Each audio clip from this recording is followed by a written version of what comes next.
Hey everyone, this is Rob, And Michelle. and welcome to Bunebape, your weekly podcast and everything you need to know about old school RuneScape.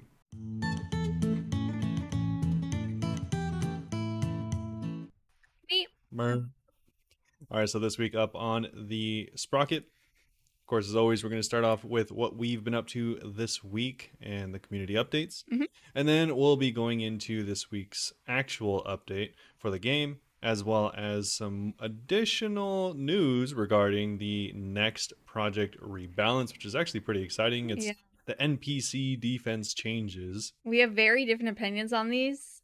And yeah, it should be interesting to talk about. Yeah, needless to say, like every single blog or update Jagex ever comes out with, a lot of people don't like them, so we'll talk about that as well.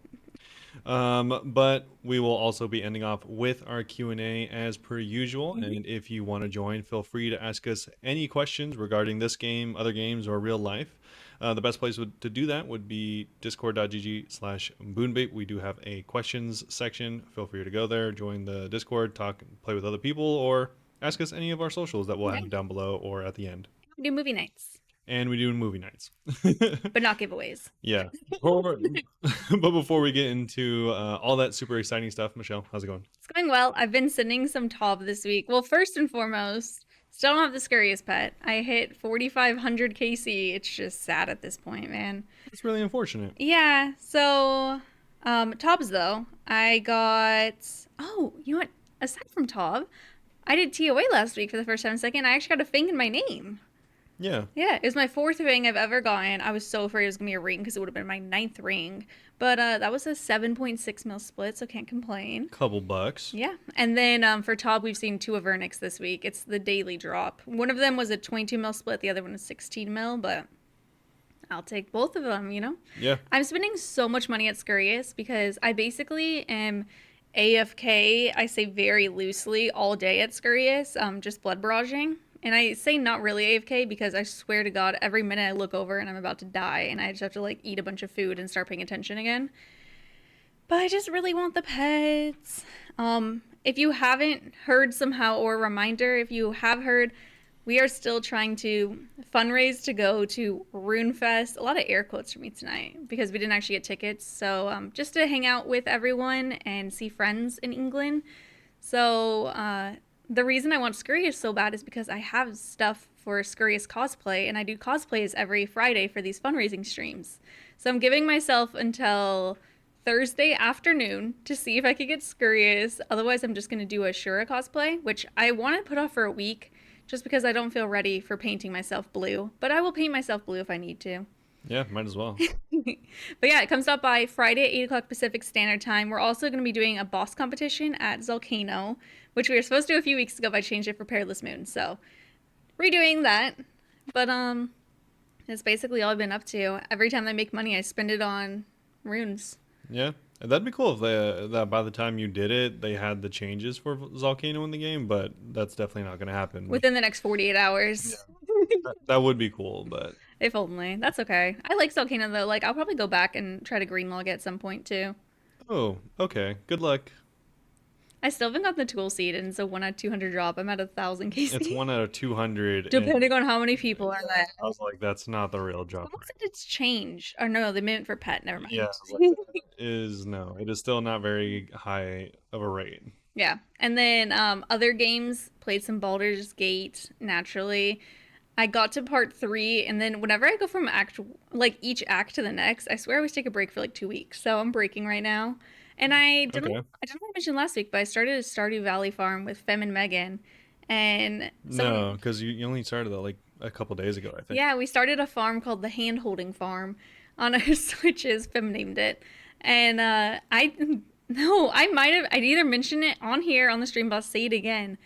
They have both played it before, and I've never like really gotten a Stardew. So like they're so good at time management in this game. They'll do so much stuff. And I will literally go catch a single fish, and it feels like I talked to two people, and my character's about to pass out at night, and I'm just like, I don't know what to do. Yeah. But You're only allowed to be up for 16 hours a day. lame.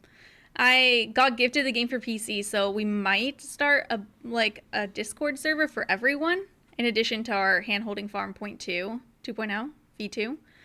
So I'll keep you guys updated if anyone wants to join that. I'm not totally sure if I'll do that or not, but I think it'd be kind of fun. Yeah, not to discourage you or anyone actually for that matter, but in my opinion, like if you are playing a game like Stardew or like Minecraft or any game similar, one of the worst ways to start the game is with a group of people that are experienced and aren't willing to take the time to show you things. No, they would show me if I asked, but I just like wandering around. Yeah, that's not what I mean. Oh, okay.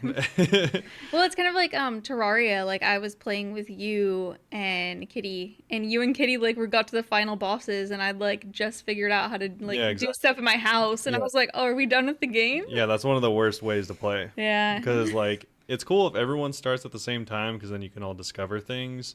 Or if someone's all like, oh, like kind of like slower or like playing with you specifically, because Hmm. then like you'll discover stuff and then they'll help you understand it. So you can like progress like your understanding of the game a lot faster. But like, yeah, if it's just you learning, you're gonna learn, and then after like 2 weeks, everyone's gonna be done, and you're still like at level like five Yeah. essentially out of like 100. True. I did play because Fem was hosting this one and we could only play if she's online. So I did start playing on my original one a little bit just so I'm more familiar with it whenever I go back to it. Yeah, Because, like, even just the controls I'm not used to yet. But it's been pretty chill. It's a nice little game. I like it. But yeah, how have you been? Also, don't mind if you're on YouTube that the green screen has been showing as green. I'm going to fix it right now. It's fine. it's fun. What are you up to? Not much, honestly. Just been playing some Helldivers from time to time, as well as Path of Exile. The new league came out, so played that a little bit, and died a bunch of times because I play hardcore. But I ended up making I think I said I was gonna go with The bomber a build. yeah the Obama build, the blink arrow mirror arrow build. But I did that twice, and I didn't like it. I just don't like minion builds, I guess. Like I've Hmm. tried it a couple times, minion builds in general, and I just don't like them, I guess. Okay. And I just like walking into a room and killing things, whereas like the minion builds, you have to like walk into a room, spawn the things, and then the things kill the things, so it like takes a little bit like longer.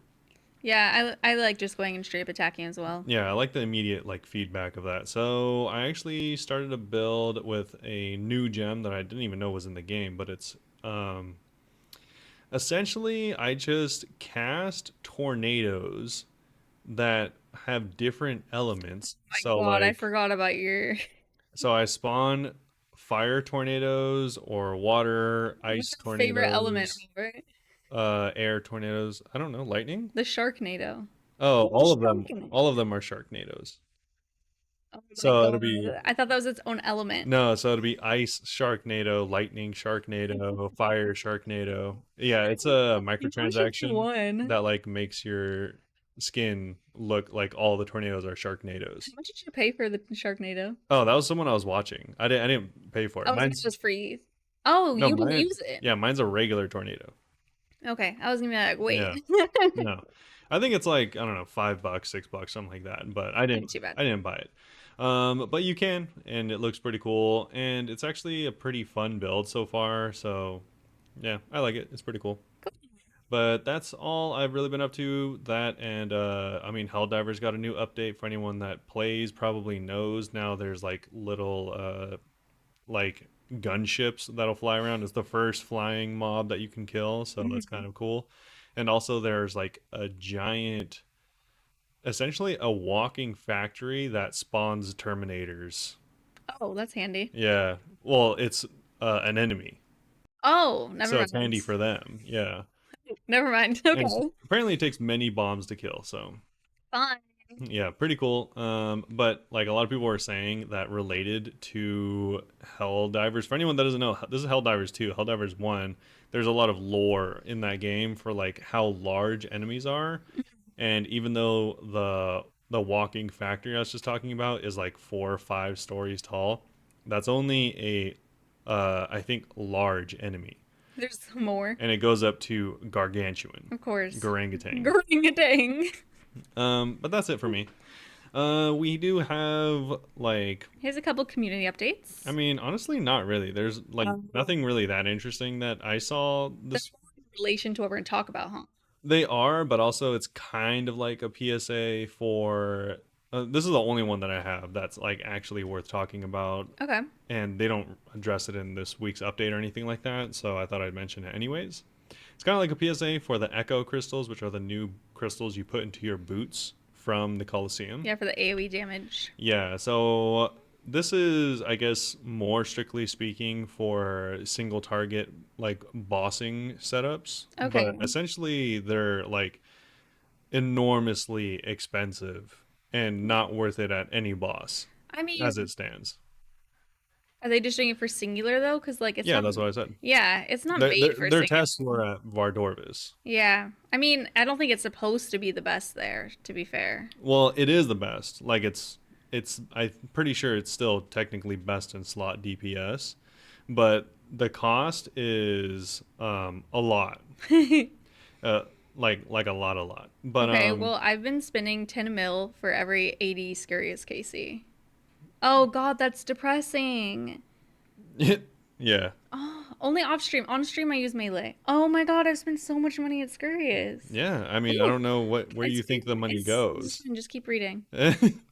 But if you are a fool like Michelle, you can also spend even more money on Echo Crystals.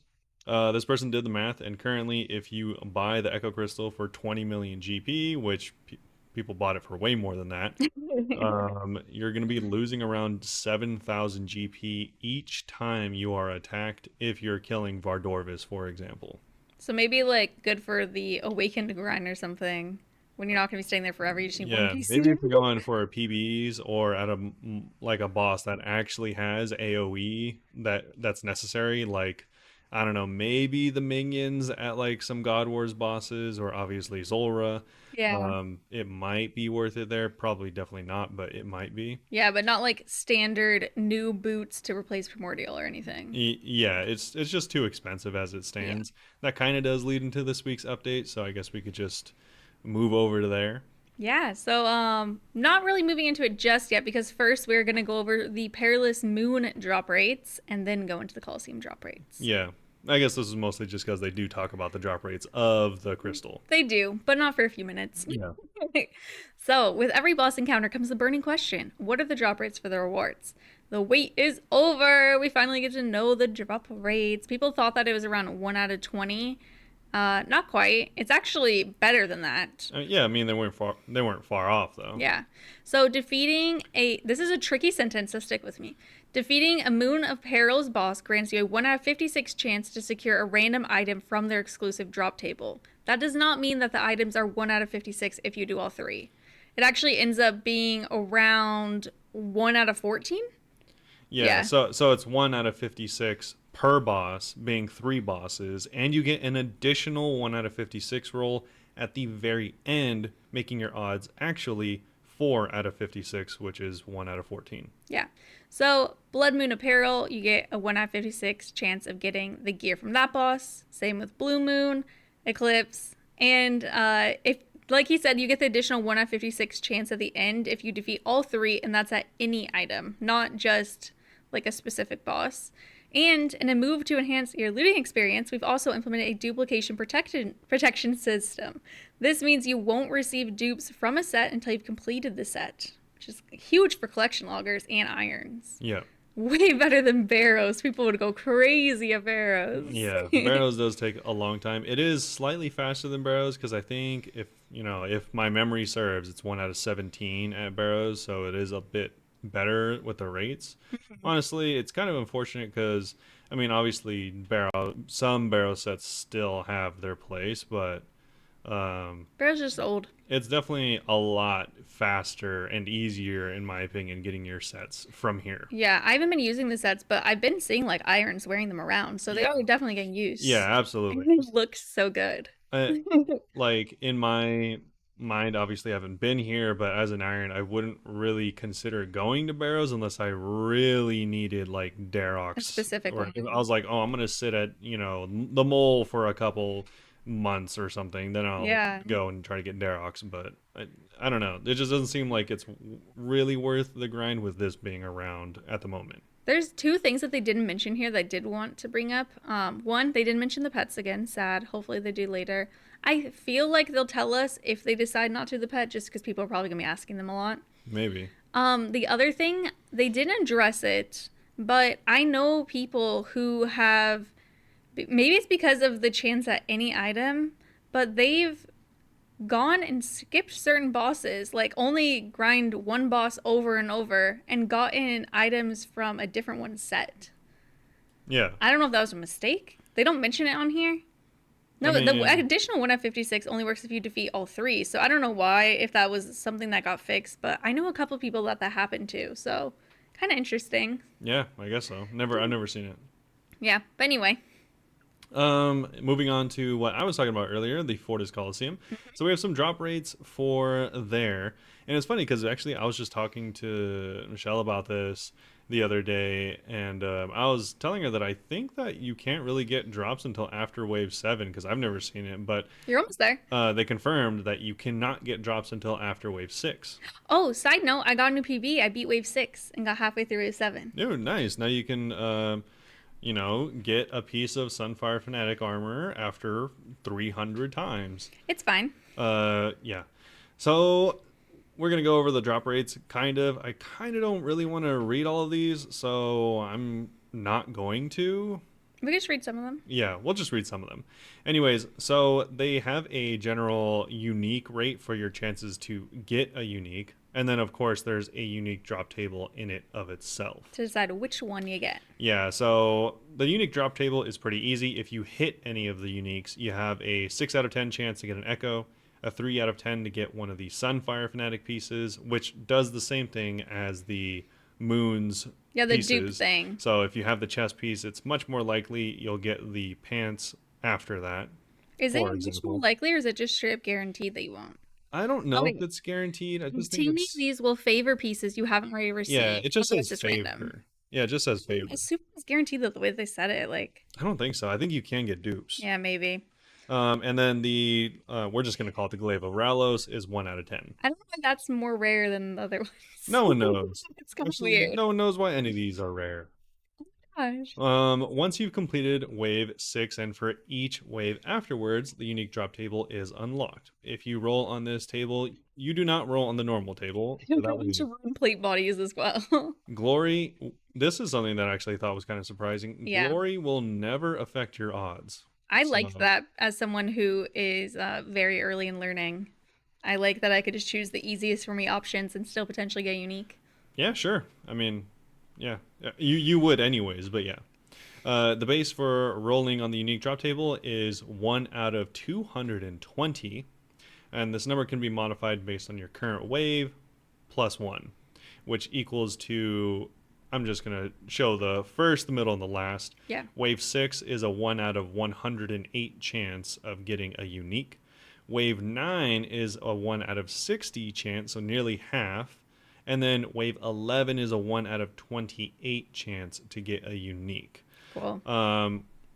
So that's normally pretty good. And also, this is to mention that you can only get the pet and the quiver on wave 11. You'll never see them earlier than that. I'm confused. Aren't there? Oh, is it 11 waves plus the boss doesn't count or something? Because I thought there was 12 waves. I guess maybe they didn't include the 12th one because I Because guess he's a boss. because maybe? the boss only ever drops the quiver and the pet. I don't know. I just thought it was kind of weird wording. And I mean, yeah, I don't I guess that would understand. make sense because I've never seen anyone ever get another piece from Wave 12 other than the pet or the quiver. Well, I just think it's weird that they don't say, like, the pet comes from wave 12. They say it could only be rolled on completion of wave 11. So does that mean that they already have pre-rolled it? Oh, because it tells you ahead of time what your drop will be. Yeah. Never mind. Oh, it makes sense. Yeah. I forgot how it works. Yeah. But also, they do mention here that you can actually now trade. I mean, this is kind of in lieu of getting an actual drop, but you can now trade in your Dazana's quiver for additional pet chances at a 1 out of 200, I think it is. Just like Jad. And then Jad's at a 1 out of 100. And then you can trade it in for shards if you don't want the additional pet chances. And it's 4,000 shards, which is That is a lot a of really good tokens. number. So a lot of Wave 1 farmers are in despair because they also remove that as well. Yeah. But yeah, those are the drop rates. I'll wait to go over the opinions of it after. Yeah. Some additional things on here though. Rolling an Echo Crystal will also have a 1 out of 10 chance of receiving either 2 or 3 instead, so more money. Obtaining the Sunfire Fanatic, like we said, will favor pieces that you haven't received. And yeah, no, the rest he said. Yep. But anyway, next is some updates to Varlamore. Starting out right back into Colosseum. So the range warbanders have been given a little buff so their range level more accurately reflects the rest of their stats. Yeah. Watch those, that means that they hit harder. They hit for Um, 1 right now. yeah, so for anyone that isn't sure where this is coming from, so this was a confirmed bug from the release of the I think it game. was a bug. So the Rangers could only hit ones when that was never the intention, so now they hit 14s. So unfortunately, there is no buff to counteract this. You're just straight. Everyone from It's now on annoying. is doing a more difficult version of the Coliseum. Yeah, like the method before was just let it follow you around the entire wave, and whenever you need to heal, SGS it for max. That was literally the method. I Dang, it mean, it's good sucks. that they removed it, but it's It's a bummer. every time they do this, whether it's the blowpipe or whatever, it always feels bad. Going backwards always feels bad. Yeah, even if it's necessary. We've reduced the Warband Melee's max hit to give you a little more of a fighting chance up against these fellas. Yeah, so if you don't know how it works, a range melee and major all run at you at the same time. The meleeer hits you for like a max of 40 something. The major hits you for like 14, and then the ranger hits you for 1. So if the major and ranger could hit you 26 plus like that 40 something, that'd be really sad. I I'm think glad that they you're talking lowered about. it. Are you talking about the Fremniks, right? Yeah, The the Fremnik. warbands. Now I think the Fremnik Warriors max hit is like 29. All 3 of them? I don't just the warrior, the Okay. melee Well, guy. it's not 40 something though. Yeah, just the melee guy. That's exciting. Yeah, the other part of the method is as soon as they spawn in, you immediately mage it up before it could touch you. Those sticking on the Coliseum will now receive the correct number of glory for stacked modifiers. We've upped the Coliseum security so you no longer find NPCs wandering the arena if they aren't supposed to be there. I wish I'd seen that. Yeah, that would have been cool. All the Fortis Coliseum NPCs now have their full and correct attack style information when using Monster Examine. You can now trade the quiver for a total of 4,000 Sunfire Splinters, like you said. And this one's probably a bummer for some people. We have slightly reduced the number of Sunfire Splinters obtainable in Wave 1 and increased the number gathered from Waves 9 through 12. So you'll receive 20% less Splinters on your first wave, but if you make it through those later ones, you'll see a lot more. This, I'm assuming, is to combat what people were getting 5+ mil an hour just doing one over and over again. That being said, it's only a 20% less splinters received on wave 1, so all the bots that are doing it are almost certainly still going to do it. I So, tried to do it and I did it for like 20 minutes and I only made like 1 mil or something. And I was like, this is boring. but are you a bot? No, All right, there we I go. wish. All right, that's it for Coliseum though. For Perilous Moons, we've taken a look at the Eclipse boss and how much damage she takes when at low HP, so you should no longer hit so many ones. You have so many ones. The Sulfur and Nagua's special attack will no longer bump them out of combat, which removes the window of opportunity for those pesky enemies getting a turn in when they shouldn't. Yeah, other ones will aggro you. It's kind of frustrating. Yeah. When fighting moon bosses, the Ring of Recoil now correctly loses charges. Sipping tea from camps in the ruins will no longer be delayed during Perilous Moons.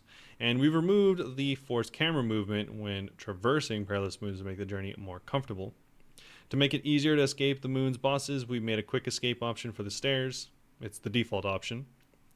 And to reflect the lore of the Perilous Moons dungeon being newly discovered, you'll no longer find the diaries that show that it's been discovered. At least not until you go back and revisit the area. It's now consistently possible to kill the Eclipse Moon during the clone phase, even with single hitting weapons. And we've now made it easier to tell when you've succeeded with the fishing minigame during the I'm not even going to try and say the dungeon. So now when you have your net in the right place, you guarantee 1 fish and have a chance at 2 fishes plus XP. I just go AFK. Okay. Wait. Probably most people do. A rush. And by far the biggest, most exciting change, in my opinion, for all this is now the dual Makuidal The maracas. The dual maracas. Uh, with the giant stab bonus, you can actually use stab now. You can use stab before. No, there was no stab I option. don't even understand how they're. Are they supposed to be knives? To me, they look like more like No, bludgeoning. they're supposed to be like axes. Uh, To me, they resemble a lot of like Aztec or that era. yeah, it's all a lot of Aztec inspired stuff. A lot of them, this is actually like a real weapon, is they would get shards of obsidian and like break them into chunks that were sharp, and then they would stick them somehow. They'd adhere them into like logs, and then they would use Ah, that that as makes like sense. crude axes essentially. Yeah, the way that I was looking at the weapon was like it was a bat. So I was like, how's it stab? That makes No, sense. yeah, I have no idea how they think that this is a stab weapon, but now you can. All right, some general updates. Should we just go back and forth on these? Yeah, sure. Okay. You can now cover all of your falconry fun with a one-time fee. It's easier than ever. We've added the ability to right-click pay option on Matthias. And it costs the one-time fee is 500k. That is so cheap. Yep. Oh, okay, I should go do that. Yeah. They also made it so the Master Hunters can relax. We fixed a bug preventing you from using the Hunter Guild teleport on your skill and max capes once you're done with the Chin Champa teleports. The Huntsman kit will now correctly let you store all of your hunter items. However, Black Chinchampas will wriggle free and will not be stored in your Yeah, a kits. lot of people were upset for the first week because the Hunter kit was useless. I don't know why. I mean, I don't know why Black Chinchampas would work in it. If people were trying that, that's kind of weird. But the rest is probably frustrating. Yeah, I wonder if regular Chin Champas do though. They only say black. Yeah, that's kind of weird. Yeah, either way. We've tweaked the way the Hunter's rumors work, so you'll get a little less dry on the drops for many of the rumor creatures yet again. That's huge. A bug has been fixed, which means you will now only be able to use the meat sack for hunter activities. Some people were really upset about this because, for anyone that doesn't know, the meat sack is a brand new item. It allows you to put 28 pieces of meat in there, raw meat. And a lot of people were using it because you could get items back out of it. So they would put a bunch of meat in there, take it out, cook it, had extra food at bosses. Uh, But now you can only put things directly into I it. could see how that was a little sus, maybe. Yeah, it's like a looting bag now. Yeah, that's actually fair then. Yeah. They also upped the Iritar range strength to plus 60, so it hits a little harder. The Moonlight Potion now has the correct description, factoring in its boost to attack and strength alongside defense. And for those undertaking a riveting tale, you'll no longer be able to avoid the villainous frog's wrath by walking away. He'll still hate you when you come back in range. Yeah, I wish I didn't have to kill him, spoiler alert. I was kind of sad about it. Why would you say that? I haven't done it yet. You'll see. Worms are back on the menu, boys. We've made sure worms are showing up in the Slayer log. And the stump in the oasis no longer stops you taking an axe if you're carrying a combat axe. That was been very frustrating during the quest. The Civita Elefortis teleport in the Portal Nexus interface now is the correct icon. Nice. And the Quetzals in the Fortis have had a reshuffle, so the bird closest to the teleport is the one you use the most. We've increased the maximum capacity of the Portal Nexus so it can contain every teleport once again. Yep. That was a weird little bug. Yeah. An issue that has been fixed with the Echo Boots losing charges in PvP. The Mixed Hide costume set can now be stored in the POH costume room. And group irons can now correctly share hunter mixes and butterflies with their group. We've reduced a clue skill requirement to mean you only need one piece of the Sunfire armor set to complete it. That used to be the whole set, That's insane. which, just so everyone knows, does take over 100 completions in order to actually get the whole set. Or hella money. And also, the Sapphire Glacialis butterflies now correctly boost defense when they are released. The Sapphire Iglesias. Enrique's sister. Enrique? Another one worth noting, shortly after the release of Varlamore, we fixed a bug where Sunfire runes were giving XP per rune rather than per essence used. At the time, this was being used to gain far higher rates of rune crafting XP than intended. While we don't want to revert back to those rates, we do want to make them more generous. So as such, they've doubled the rune crafting XP for making them. They Yeah. realized that it was really They're like, bad, wow, guys. this sucks. That's actually hella funny. Yeah.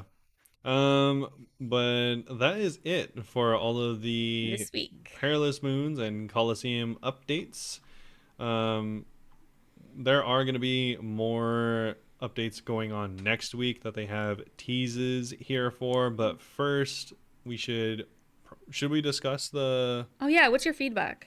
yeah. I think So people are upset. I didn't know people were upset. yeah, so apparently a lot of people were really upset. I mean, it was Been looking around. yeah. So there's this, right? So we have the Varlamore stuff that we're going over right now, and then there's the Project Rebalance stuff. Okay, so we're doing, if you're listening, we're doing it again this week where we record over 2 days. The reason we didn't talk about the Project Rebalance first is because I am convinced that there's going to be an update tomorrow when we record again. Yeah, we'll I'm see. We'll convinced. see. And I hate whenever we have to be like, okay, guys, stuff changed. So if there's an update to this, I'm going to be sad. But I was gonna say it's funny because a lot of on the subreddit people were like kind of asking questions or giving criticism for the Project Rebalance stuff. Yeah. And Mod Goblin or whoever would jump in and say whatever. But there was a lot of not happy people for this week's update, and there was not a single mod in there to defend what was happening. Ever told, like, you can't reply to this stuff? They must, I'm sure they are. Yeah, maybe. I mean, uh, yeah, I don't know. I don't know. But anyways, so I So guess what do people not like? number one is going to be the drop rates for the items. That's definitely got to be number one for the Coliseum uproar because the people actually quoted it because I mean this isn't anything new. Jack X has done this time and time again. So they said from the November 3rd poll in 2023, this is how it was polled and how it was accepted. Which we are not looking at the blog. We're looking at someone's quote of it. So if they're lying, it's not on us. Yeah, I highly doubt it because I remember it like this as well. Okay. Sunfire Fanatic Armor is a prayer focused set that we expect will be, this is the important part, reasonably easy to obtain and even more focus, zoom in harder, even at the lower waves. Okay, but to people who are getting better at it, 6 might be a low wave to them. But it's not easy to acquire at 6. It's definitely not easy to acquire at 6. And also, originally, and even still, this set is targeted at medium level accounts. It's just a better prospector. This is not a best in slot. Prospector. This is prospector. Yeah, proselyte. This is not best in slot by any means, other than Slayer. Mm-hmm. It is good at AFK. I just Prayer like Slayer. Prayer. I mean, I guess it could be good at Firewatches though. Some people do proselyte Firewatches. Like I said, AFK Prayer Slayer is what it's best in slot at. You're not gonna be like, the hat. oh, sick, I need this gear because I'm gonna go do Tob. Like, literally, not a single person's ever said that. I would love to have that helm to go into Tob with and just wear it the entire raid. Yeah. So a lot of people were really upset about that. Honestly, that is going to be the majority of posts that you'll see in the comment section.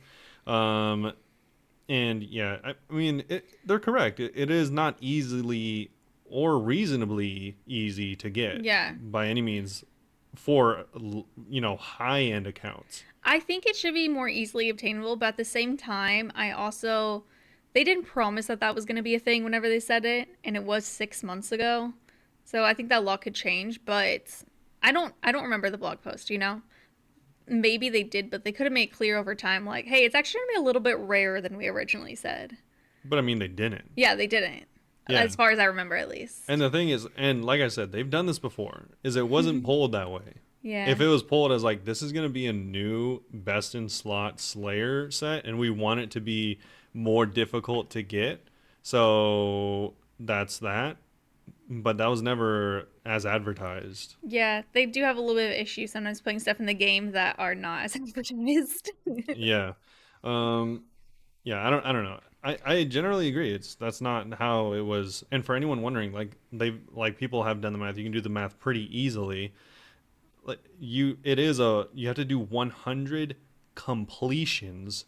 So if you did 100 rounds of all 11 waves, because 12 you can't get it from, I'm assuming, and all 11 waves, not dying any of the times, it would take you 100 completions. I think that if you get to wave 11, it says it's only 1 on 20. Oh, but then That's to roll the unique table, not to get Yeah, so you'd have to Sunfire. add the 108 plus the Yeah. other one plus the 60 plus the Plus, for 28. some reason, the mega rare Glaive of Raylos. Yeah, the glaive also takes away from their drop rate technically, as The well as the crystals. crystals. So That's weird, yeah. it's not a very high chance, even if you are sufficient at doing it. I mean, I doubt many people, you know, like 99.9% of people haven't done 100 waves or 100 completions. So You know, you have to start paying half a mil if you've completed 100 waves or yeah, whatever. yeah, I forgot about that, and yeah. I I told did you. 25 waves just doing wave one, and then now I have to pay 500 mil every death. And I'm like, oh, I regret trying to do this moneymaker because I'm losing money because of it. Yeah, and apparently from the wiki, it says that currently, if you do this as a moneymaker successfully without dying, it's only around 4.5 mil an hour, so it's getting close to money dragon rates Yeah. for a much more difficult thing. And you should consider if you are going to grind for the quiver in the future because your deaths will be a lot more expensive. That's something I did not think about. Yeah, I would definitely consider taking all the time necessary if money is a factor for you because you will pay for it later if you don't learn early on. Yep. That's what I'm doing right now. There Um, was one, or did you want to say something no, else? no, go ahead, go ahead. One thing that I thought was weird was that the pet is one out of 200, which is the same as Jad, I believe, which is significantly easier. Yeah. That's kind of odd, but I don't know. I don't really have any thoughts on it. I just think it's like kind of strange how rare the pet is. Even turning it in is one out of 200, right? Oh, I think I'm thinking of 1 out of 100 for Jad on task. On task, it's 1 out of 100. On task? Yeah, but normally it's one out of Yeah, yeah, 200. yeah. That's why I said So earlier. it's the same rarity as the supposedly much. Everyone says that this might even be like harder than Inferno. Oh, I think so. Yeah, but to be fair, it is quicker to grind. I feel like it should be the same. Isn't Inferno 1 out of 100? I mean, I guess so. I don't know. I don't really I'm look at looking it. it up right now. Um, where's the pet? 1 out of 75 if it's on task. 1 out of 100 normally. Yeah, 1 of 100. I feel like it should be the same drop rate, or maybe even like 1 out of 150 because it is quicker. I feel like it's kind of strange that's the same drop rate as Jad, which you could probably do Jad in like I think 20 something minutes is the GM time. Yeah, Like pretty quickly, and you can go fairly AFK the first like 40 actually rounds. yeah, yeah. I definitely agree. It's a It's a weird little one. off. A lot of people were the second thing that people were upset about. It's really only these two things. One's going to be the drop rate, and second is going to be how difficult the Invocations are. yeah how difficult the game is in general. Yeah, Ray said he's not going until it's fixed. And I was like, did they even say they're gonna fix it though? Like, Yeah, they haven't said anything about it, which is why everyone's so upset and surprised generally. yeah, that's why I'm not waiting because I'm like, I don't even know if they're gonna change anything. I think this person did kind of a good job summarizing like a lot of what people are saying. So whether they're right or not, I think they did a pretty good job summarizing it. Okay. They said that they really well one of their main concerns is that it seems to be lacking polish, which I think a lot of people said even from the very beginning is it just seems like it wasn't super well thought out in comparison to other things. Um, but so they said that almost half of the invocations, I'm sure they're probably being. I Should look look a little bit. I looked at the invocations and some of them are really annoying. Doom and Doom Scorpion, I've never tried and never plan to. Yeah, for anyone that doesn't know, Doom and Doom Scorpion, just if you get hit 20 times, you die. Yeah. Bees are also pretty bad, I've heard. And if you get Doom Scorpion level 3, if you get hit 3 times, you die. Those are Um, just for the flex. I understand that we need those for people to flex, but yeah, and the bees are annoying because not only do they're they constant damage. the thing is not only are they incessant in searching you down and they deal 10 damage per tick while they're on you, which is a lot. 10 poison. You could die so quick. Yeah, and so you kill them, but they actually respawn. Cool. And they respawn pretty quick. I've never tried the bees. Yeah, so a lot Don't of plan to. generally it's a lot of these invocations are like they really just make it not fun. Like you're not having a good time. It's very stressful Well, more depending on so, which ones you get. I don't think it's necessarily a bad thing to make it stressful. Yeah, But the sure. issue with these is people don't try it anyway. They quit their runs and just restart Coliseum. Oh, me, I would do that. Yeah, they just take their loot and leave. Yeah, I would do that. They're literally like, you'll see certain, and most people are like, that's a run ender, and you just leave. Yeah, because I mean, Which is like pretty frustrating if you're working for like a while learning this. Yeah, I mean, this person says it pretty well. They said, they think a lot of the invocations are memes or instant run enders, and if you Hmm. get three bad ones lined up, then you just Yeah, you're gone. you leave or you die. Because yeah, if you get Doom with like a few other things, like there's some that just all enemies penetrate your entire armor. Yeah, so it doesn't matter what armor you bring. Um, Those gosh darn penetrating enemies. yeah, I don't know. It's just like a lot of them are just really, really difficult, Yeah, I especially wouldn't when you do stack them on anything. top of each other. Also, I think this is kind of funny, but when they say the uniques are rare, sure, but they also say that the glaive and the glaive looks like a placeholder model. I just don't get the blue. If it had been Yeah, like goldish, like the Sunfire, that would be kind of cool. I still think it looks terrible. It's my favorite I design. thought it looked terrible in design too. So um, I don't hate it, but it's not my favorite. it's a little vindicating, saying that it also Someone looks else. terrible in game too. So that's cool. They also say that obviously you have to complete 100 runs before seeing the glaive, which is kind of sad. Echo crystals require you to sacrifice DPS on your boots and pay an outrageous cost per point of reflected Yeah, damage, we talked about it which I earlier. talked about earlier. The Sunfire Fanatic is a small upgrade, and players with 20 quivers have never seen it as a reward, which is Wow. accurate. It's 1 out of 30 essentially Yeah. per piece. Yeah. Oh my God. Well, that's kind of crazy. It's weird when you think about it like that, isn't it? Yeah, and then they also said the archer made the Colosseum more difficult, and there's nothing to offset it, so it just feels bad. Yeah. No, that was just a complete nerf whenever they fixed that bug. Yeah, unfortunate because now this is one of those things where if you didn't get in it early, now it's just gonna be difficult for whenever you do go. It's not just that he hits too, is that everyone also utilizes the Ranger as an SGS heal because you guarantee get the max amount whenever you hit him. Yeah, and So then it's a bummer all around. this also makes it more difficult. Like if you do have Doom and you're trying to do the run, then it's like, all right, if you don't pray perfectly against these three different attack styles, then Yeah. you're gonna die. Which I mean was always the case, but now it's like not only are you gonna die from that, but he actually does damage, so you might just die from him. It just feels bad. Yeah. Generally, I just thought that was pretty good. I could read through more of them, but it's more of the same, just people being kind of generally unhappy with the balance of it and the rewards of it. I do So wonder if this will change at all tomorrow. the job rates, Yeah. Or like any of the Varlamore tweaks. yeah. I mean, I could definitely see that. It's funny because the only response was someone updating. Mod Sarni provided a thread with the following update saying like they're trying to change some stuff. Like they removed Doom Scorpion, which is They cool. did? Yeah. So It's not final, it says. these none of these are final, but they have this is the only response in the whole thread saying that they removed things like Doom Scorpion. They added new things that like are More options. potentially not as bad. As for the rarity of certain items, I understand the frustration when content isn't as accurately reflected compared to how we initially discussed them. Oh, you mean how it actually was allowed to be Shut in the up. game? Just go. It's something that will be more than likely to be raised in tomorrow's review of this update, but I can't make a promise of changes. This goes the same for the frustration with the performance of the Echo Crystal and the Glaive.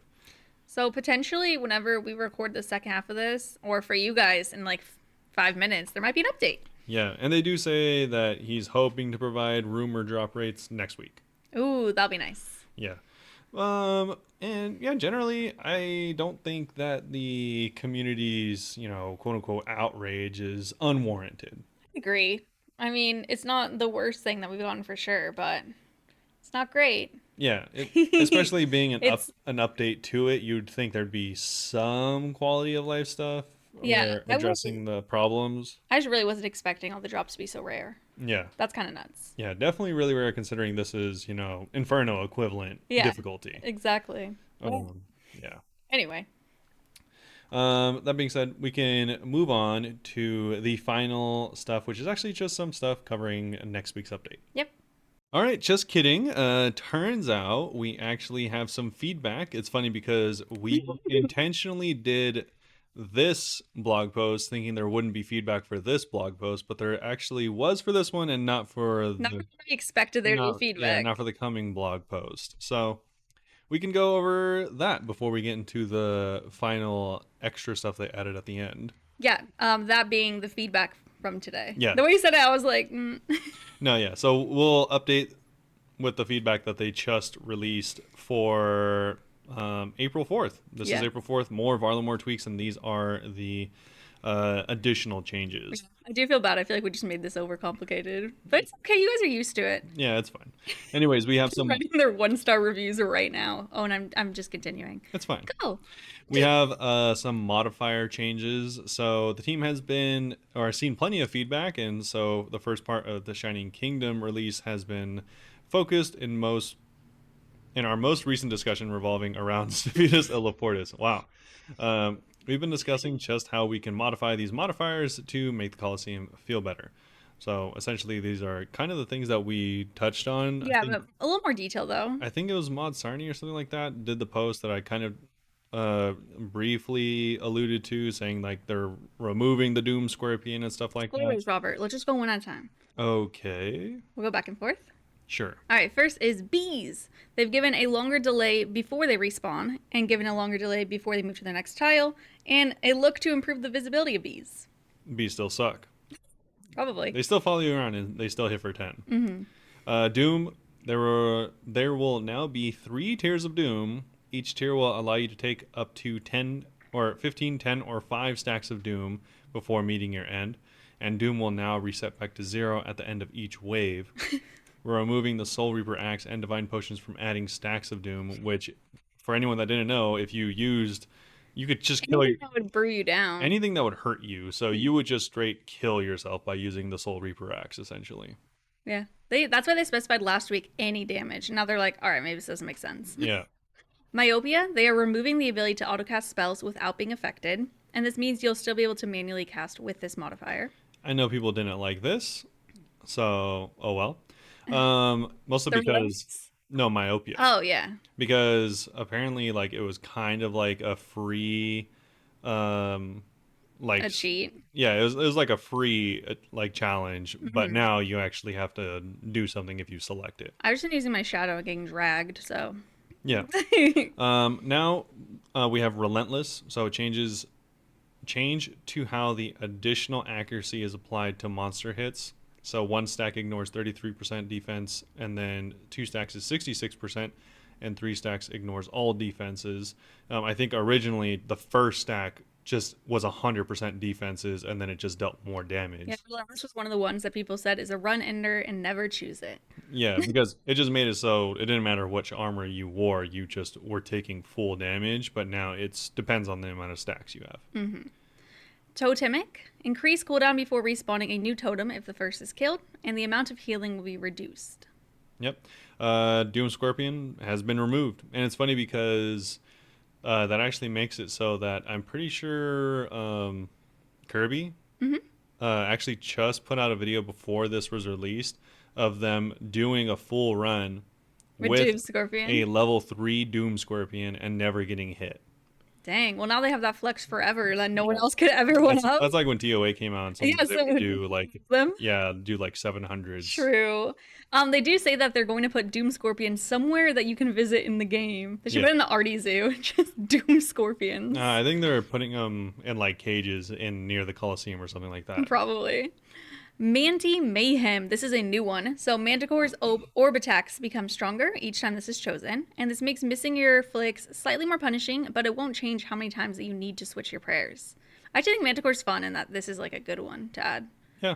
'Cause So usually I'm pretty good at praying against it. pretty good. Yeah, I'm happy with them. They removed one of the annoying ones and made the other ones not as annoying, I guess. But Yeah, but I haven't made it that far at Coliseum, so I'll see how other people. well, maybe you Handle don't need to make it as far now, because another big piece of feedback is that the drop rates were really bad. It's funny because we just went over this earlier this episode. We're Yeah. like, oh, the modifiers are too difficult and the rewards aren't rewarding enough. I did want to say, because we totally forgot, that before we jump in, we want to stress that these are the proposed changes, but we're open to hearing feedback from you all. Yeah, and I already forgot that it was all just proposed, so this is not a thing yet. no, this isn't in the game. I thought it was. No. For a second when we were talking, I was like, wait. No, Okay, it's yeah. not in the game. But continue. So they say, although things can change between an initial pitch and later news posts, and sometimes even before release, it's completely understandable that the information we present is what you will attach to. What we're told we'll get is what we expect. We'll make it much clearer. And okay, Robert's already annoyed. He um, was ranting to me about this earlier. yeah. So I just wanna.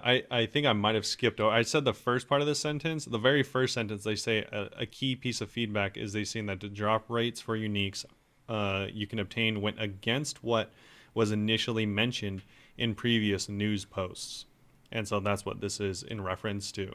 And so they say that we'll make it much clearer throughout development which areas are subject to change and highlight those that should not.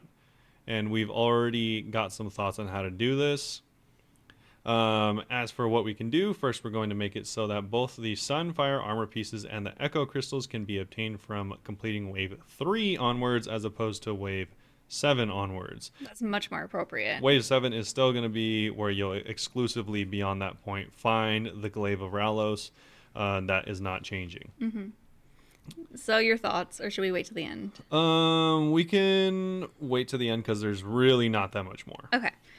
So not only have we improved the drop rate for Colosseum's uniques, we've also attempted to tackle the feeling that some items are underwhelming when compared to the content that they're coming from. Starting with Echo Crystals. These boots will now be made for much more than walking, as when you convert the Guardian boots to Echo Echo boots, this will now be a permanent change, regardless of if you have any changes or not. We're also giving you the ability to turn off the Echo Boots effect, which means you can really pick and choose your moments to punish your enemies. And if you just need a pair of boots, you won't be wasting charges. That's kind of huge. Yeah. As for Echo Crystal charges themselves, we're upping the number of charges per Echo Crystal to 6,000 and increasing the maximum on the boots to 60,000. That's roughly 2.5 times more use from the crystals and 6 times more space in the boots. Yeah, I think it was 2,500 and then 10,000 maximum. 10,000 is not a lot maximum. That's like a day AFKing. Yeah. And 2,500, yeah, or yeah, 2,500, yeah, also was not that much. And so, yeah, it is much, much more now. Yeah. They also made their high elk price higher because it was kind of low, considering where you get from, I guess. Yeah. Same thing for the Glaive of Ralos. They made some improvements. We're going to remove the 50% cap on defense reduction from its special attack. Just use it as much as you want. Okay. Just like the Echo Crystals, we're upping the elk price as well. Sunfire Fanatic, we're not changing anything about the armor pieces themselves, but their elk prices will be adjusted accordingly. And this is probably... You're very excited about this, right? Yeah, one of the best changes. I've never once liked the look of the quiver. I thought it looked like a baby's item, like a level 1 quiver. Still don't mind it as much as everyone else. Everyone else has big feelings about it. I feel like if you've ever... It's funny because this item reminds me a lot of like something that you would find as like a level 10 quiver that's like a legendary quiver in Path of Exile, and then you'd like... I don't know. You'd probably just sell it to the vendor because no one even wants it from you. To you, this is like the leather coif in early game range. Yeah, pretty much. For your back. It looks terrible. But now it is a bit more vibrant. They turned up the saturation, added some gold, and made it a bit bigger. Actually, kind of appropriately sized, about the size of your back, which is about the size of an arrow. I don't know why it was fun sized before. Also, you can charge it, and it changes the color. That was already a thing. Yeah, and also there are 2 options you can choose between. Obviously, during the poll, I'm guessing they'll give you the option. You can either have it so that, I still don't understand this, but your cape can droop over it, like... Are they pulling that? I'm pretty sure that's just how the cape is right now, and they're showing us the new one. I mean, but why is there another option that to not have it droop over it? I think they're changing it to that. They're just changing the cape before was for some reason one side of it was down, and now they're changing it so just a regular cape with a quiver on top. Yeah. I think that's all that's changing. But I mean, wait, I'm confused. So for anyone that isn't able to see the picture, Sorry. There's a picture A and a picture B. Picture A is how it is currently, where it's the quiver, the weird drooped with the drooped thing over it, and then picture B is the new quiver with no drooping. Yeah, I think that's just showing how it's gonna be. Like that's what the cape's gonna look like now with the new quiver. Okay. Yeah, because people didn't like the one shoulder thing. Yeah, I don't like this, but I guess it's better than what it is now. Yeah. Mostly because I don't like the discrepancy that this is the only max cape that looks different than every other max cape. It actually makes negative sense. It's different. Isn't just the color scheme? There's a quiver on your back. Oh yeah, no. What do you mean? Wait, is the quiver count? The Oh, quiver you could use is both. part. The quiver is part of the max cape. You can't wear You know what? the quiver max cape without the quiver. That reason I actually understand why they did the one shoulder, so it wasn't as obviously you're wearing a quiver. Now it's kind of weird because it looks like two cape slots. Before it was like just only half showing it, you know? What? It No. makes sense to me. It looks like you threw a blanket over your quiver and then put it on and forgot there was a Whatever. blanket there. Whatever. They could have just done the max cape with the star design from the quiver. That's what everyone's Yeah. saying. Because someone made a good point. They're all like, there's no Vorkath head sticking out of your back when you have the accumulator on your back or anything like that. So it just doesn't make sense that there's a quiver on your back. Yeah, they just don't want all the max players to immediately not be walking around with this new thing that came out. Yeah, really weird. Anyway, moving on to Hunter's Rumors, we finally got some drop rates. So for the Guild Hunter Alpha piece, it is going to be 1 out of 50 from any tier of loot sacks. Huntsman Kit is 1 out of 50 from Adept, Expert, or Master. Quetzal Pet is only 1 out of 1,000 from Expert Master. I thought that was really freaking common, actually. Okay. I don't know why I said freaking. I know. I was like, you really felt strongly about Well, that. because someone on stream thought that it was going to be 1 out of 1,000. I was like, no way. Like, it's definitely going to be more than that, and it's not. But it's technically higher than that because it's only expert or master. So That's true. I just have access to it already. Enhanced Whistle Blueprint is 1 out of 50 at any tier of loot sack. You do get a pity drop at 100 rumors. I love me a pity drop. Perfect Whistle Blueprint is 1 out of 50 at expert or master. Pity drop will be at 250 rumors, and you have to already have the enhanced whistle. yep. They also have some drop rates for other things like birds and The box creature traps. parts. This is actually pretty good to know. Oh, yeah. I don't know. You wouldn't know because you haven't been doing it, but yeah. I'm just not going to go through all of them, but they have revealed all of the drop rates for the certain creature parts and some of the, ones that people might be more interested in are the box traps are 1 out of 50, pitfalls are 1 out of 15, and the deadfall traps are also 1 out of 15. Herbivores are 1 out of 7 too, which I thought was interesting. Yeah, I guess. Very common. Yeah, they have them all listed here. There's just a lot of numbers, and I don't think anyone will appreciate me going through all of them. It's like, I don't think it's that important. And I'm like, this is a big deal. It's a big deal for the people that like doing rumors, which is still not very many. No, a lot of people like them. Anyway, tell me your thoughts on what they said.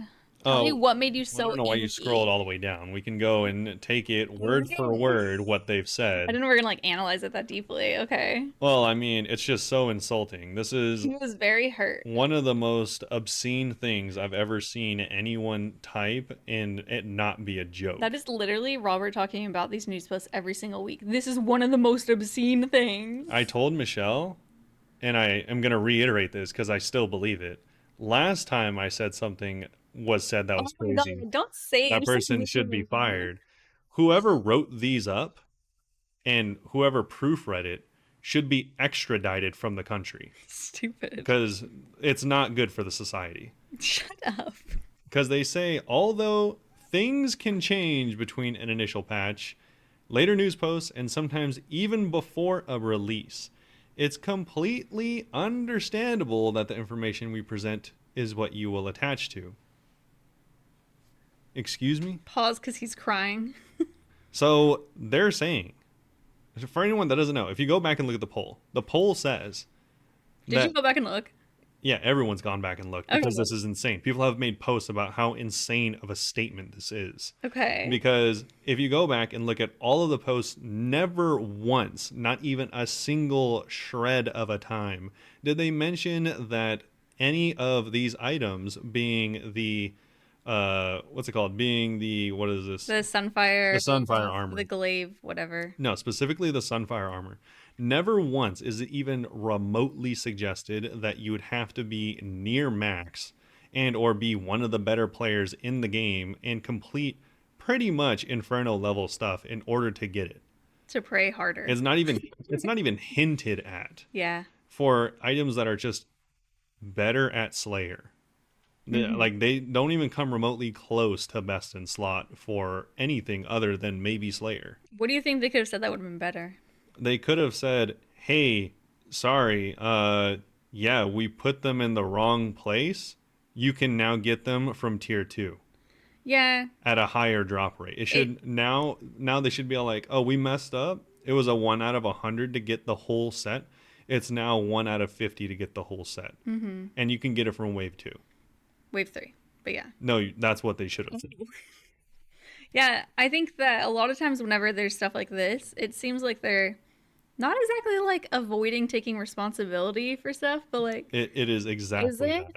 They're not saying, "Oh, my bad. Yeah, we forgot that this was supposed to be an easily obtainable for medium level accounts." Medium level accounts are like 70 level combats for anyone that doesn't know, which is around like 80 to 100 total combat. Yeah, it's not ideal for Coliseum. It is insane for anyone to think that this is easily achievable by those types of accounts, let alone like maxed accounts.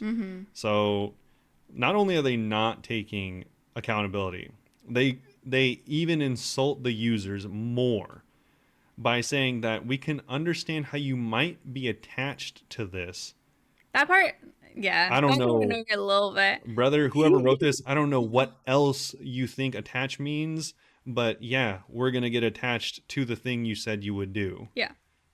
And we'll make it much clearer throughout development which areas are. This is insane. This part is crazy. Okay. We'll make it much clearer throughout development which areas are subject to change and highlight those that should not. Why are we doing the polls? I've gone over this through the years. Why are we doing the polls?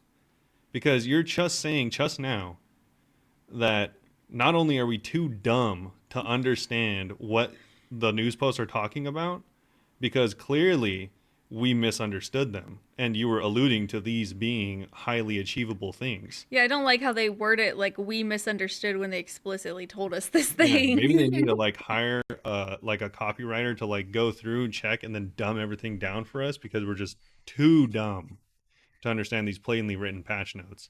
And then they're saying that also all of the polls, they're subject to change. You stupid idiots, you should have known that. All of these polls that we write in English, the language we created, yeah, they can change whenever we want. I think it's fair that they could change whenever they want, but they have to like tell us. Insane. Yeah. Like I said, this is one of the most obscene paragraphs to have ever been published, especially by this game creator. I don't know if it's as relevant now, but Wraith from our Discord did send some notes on what he thought about before the feedback. Is it still relevant, you'd say? Um, Or some parts of it? this is really actually his whole thing was about the rebalancing stuff. Never mind. Yeah, That but was so obvious I forgot to read it. Dang it. yeah, it's kind of embarrassing. It doesn't pertain to this at all. But yeah, we'll bring it up in a minute. Sorry, I forgot to read it. But yeah, that's generally one of the most insulting things I've ever read in my life. Oh my god. Okay, wait, don't close that tab. There's more. Is there? Oh, there's. Yeah, there's more. Yeah. It's okay. There was some regular miscellaneous changes this week. So we fixed a bug which occurred following the addition of Varlamore that caused the Fang to roll incorrect accuracy during TOA. If a player is prevented from chopping the mahogany and teak trees and Merkalee's hardwood grove due to having not helped out around the village enough, he will now warn you of this before trying to take 100 sticks for entry. The Dark Chest of the Isle of Souls no longer claim that you might have received a medium clue scroll every time you loot them. Did I not say that exact thing last week? Was it like similar? Maybe similar. I think it might have been similar. I don't recall. Equipping the Light Bear shortly before your special attack energy was due to restore will no longer delay the energy restoration. The werewolf who receives the stick in the underground agility course no longer wanders around so much. Yeah. If you need to get replacement railings from log off during the dwarf can test, he now gives as many replacements as you need rather than just one. You shouldn't have messed up. Oh, we should. You messed up so much in that quest. It's actually ridiculous. And then next week we do have some stuff about undead pirates. Yeah, I mean, honestly, there's not much to update you with here. There's a bunch of There's a bunch few of bullet things. points, but it really is just the culmination of stuff we've said in the weeks prior. There's going to be undead pirates. Say we should go over for people who are new listeners. Well, yeah, that's it. No, the bullet points. Yeah, okay. So there's going to be undead pirates added to the Chaos Temple. The Chaos Temple's getting a rework, obviously. Yeah, it's gonna look totally different, right?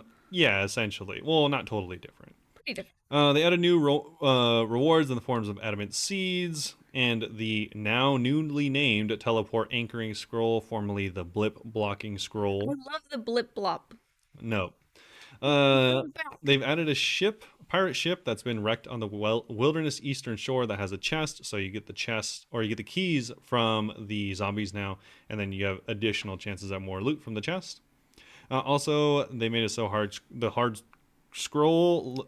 clue scroll location is moved to the north of the location. That's the real reason he didn't want to read this. Yeah. So you don't have to Potential go to the spin. Chaos Temple anymore for that. It's just above it. There's also, they added the opt-in loot and XP rates for the wilderness course. It's like one of the only things that passed from the wilderness poll recently. True. Also, some quality of life stuff. This is probably the only other stuff besides the Slayer stuff. Well, they mentioned the Slayer here too. So they added God Capes being purchasable now, which is nice, and they added the Wilderness Slayer improvements, which are plentiful. So I'm not going to go over them here, but it pretty much increases the superior rates and also the spawn rates for a lot of Slayer mobs in the Wilderness. Mm-hmm. And lastly, they removed the PJ timers in World 318 and 19 because that should have never have happened to begin with, because that's not those types of worlds. Yeah. But that's it for the next week. We'll definitely go probably into a lot of detail about it. Yeah. But before that, boy oh boy, do we have a lot of detail for you here because we're gonna get into the Project Rebalance NPC defense changes. Yeah, I will. This is very long. I think fairly needlessly long, in my Well, opinion. like the first 4 paragraphs are them literally talking about how it's long. Yeah. I, in my parts, I'll try to summarize as best as I can. And for me, I'm really bad at winging it, so I'm gonna read my parts exactly. Okay, in that case, Wing it. I'll take on the longer parts You can read because math to me. yeah, You I really will. don't read the top though. It's just talking about how they're doing this. Well, I'll read the top because this is about NPC defense changes. This is Project Rebalance numero dos. No, Nummer twee. I was trying to think in Dutch. wow. I'll try to just say number things I know in Dutch to practice. Yeah, so this is number 2. Laker. It is a very technical blog with heavy DPS calculations, so I will try not to add as many numbers as we need to, There's unless they're numbers. necessary.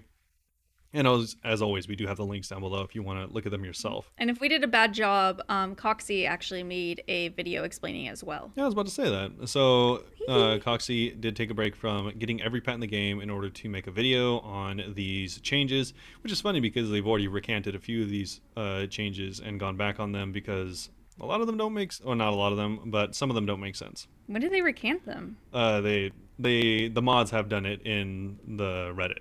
Oh, so we'll wait to publicly announce it since it's not confirmed then. No, I will. Oh. I will say it. But pretty much, they first they say before we get on to the how they're going to do the changes, they want to cover the why, and they use many sentences to essentially say that they are kind of running out of ideas on how to make fights more difficult without introducing power creep.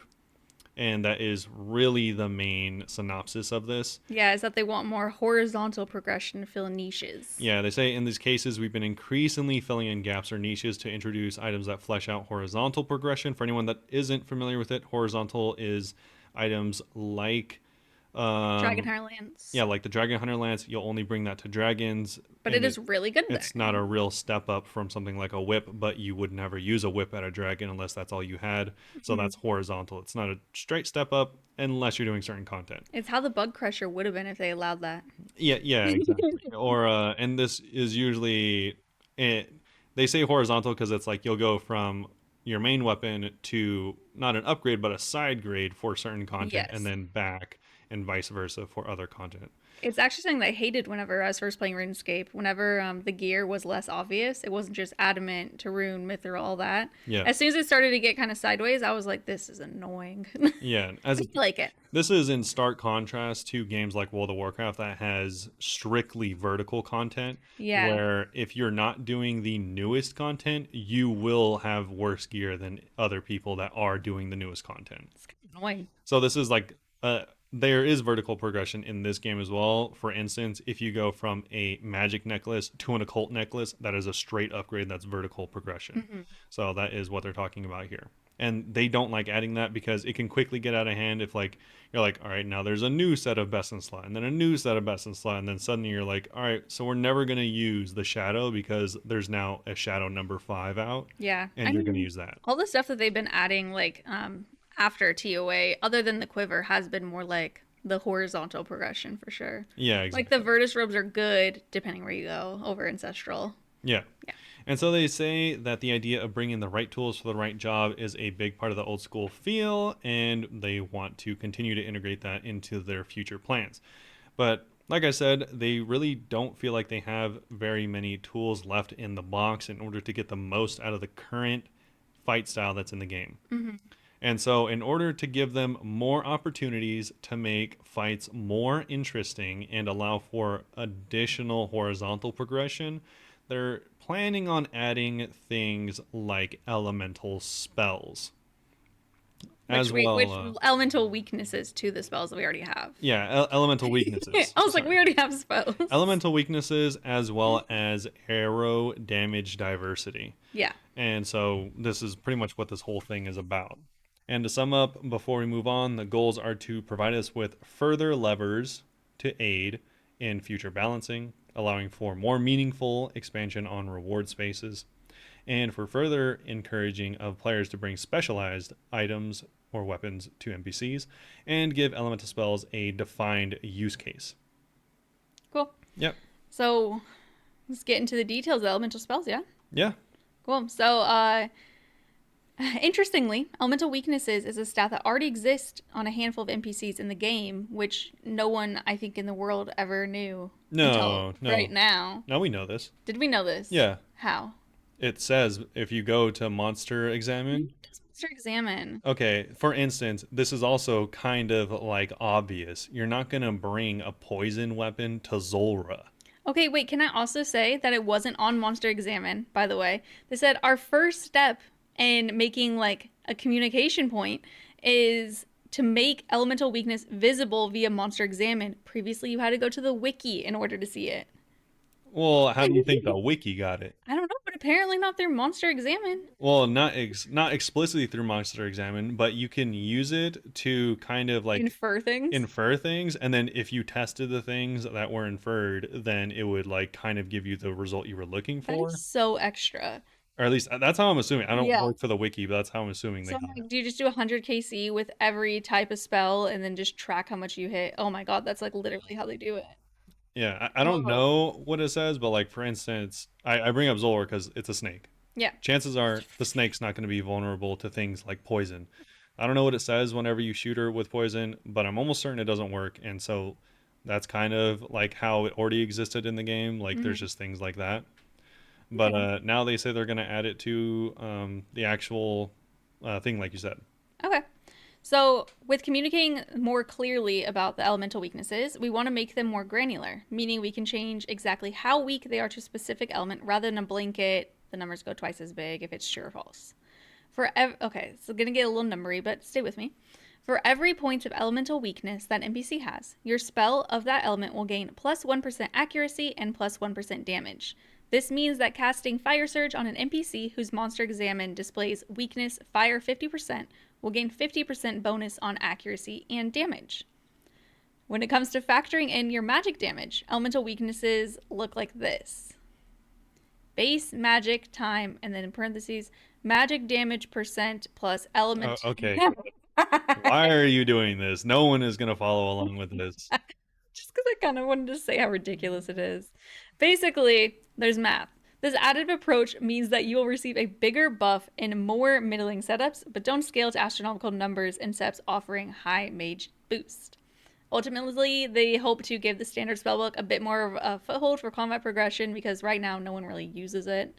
It's not going to necessarily be the case that you suddenly go from using their example of a Dragonheart Lance to now Earth Surge against Adamant Dragons because they're weak to Earth. It's just to flesh out options for players throughout the Magic journey that aren't looking to displace properly optimized setups. So it'll be good, but it won't be like the new best in slot.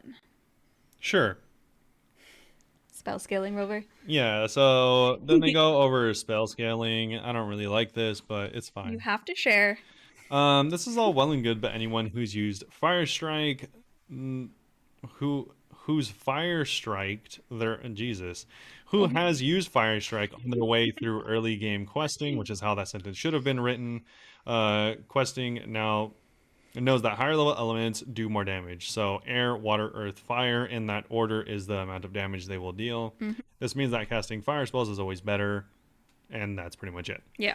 We like to let players choose to use whichever spell on an NPC is weak to rather than defaulting to fire. I like that. Yeah, sure. You have to read the lineup So we'd guide. like to have each tier of elemental spell, being strike, bolt, wave, blast, and surge, share the same max hit up to a cap of the existing damage. Dude, that reminded me of dodgeball, where they're like dodge, dip, duck, dive, and dodge. That's what it felt like. Yeah.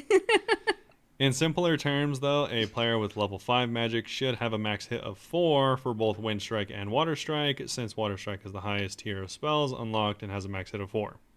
If the player ascends to the lofty heights of level 13 magic, then Wind, Water, Earth, and Fire Strike should all have the same max hit of 8, since that is Fire Strike's max hit. Mm-hmm. This would apply to all the elemental tiers, meaning that Strike, Bolt, Blast, Wave, and Surge skills all follow this same rule, meaning that at 99 Mage, you'll still have a max hit of 8 with any strike spell. It will never go higher than that. These changes means players are freed up to use whichever element they want, but would be incentivized to use the one that the enemy is weak to, instead of defaulting to fire spells. Before we move on, you might be wondering where exactly this leaves the Tome of Fire. Just briefly summarizing, they're going to be like baking this damage into the spells, so they're nerfing the Tome of Fire and the Tome of Water. Yeah. Kind of unfortunate. Yeah, so they're reducing the damage bonus from Tome of Fire and Water down to 10% for the respective elements, and this makes them best in slot for their target use cases by a significant amount while being more obtainable than other magic offhands. I think they said they're going to make them more available. Well, But they just say it's more obtainable than your other options, being like the ward, which you have to run raids for. okay. Compared to like Wintertide, you could do a level 10. Okay, if that's what they mean, then that's interesting. But sure. Yeah. Also, for anyone that is interested in doing PvP, write this down in your notebook because none of these changes apply in PvP.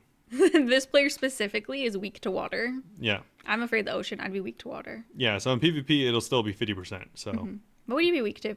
I'd probably be weak to, Air. depression. No, air. Ranged defense types. Wait, did you want to say your thoughts on the mage before we move on? Yeah, sure. Or wait.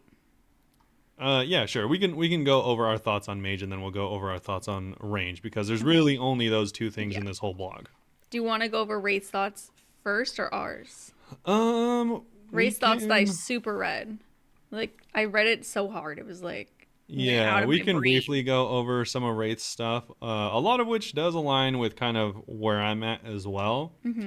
I don't think we're going to read it all, by the way, Wraith, just because this ended up being more talking than we planned. Sorry. Yeah. So overall, I'll summarize what they think about the second part. Is that overall, this seems like a good update.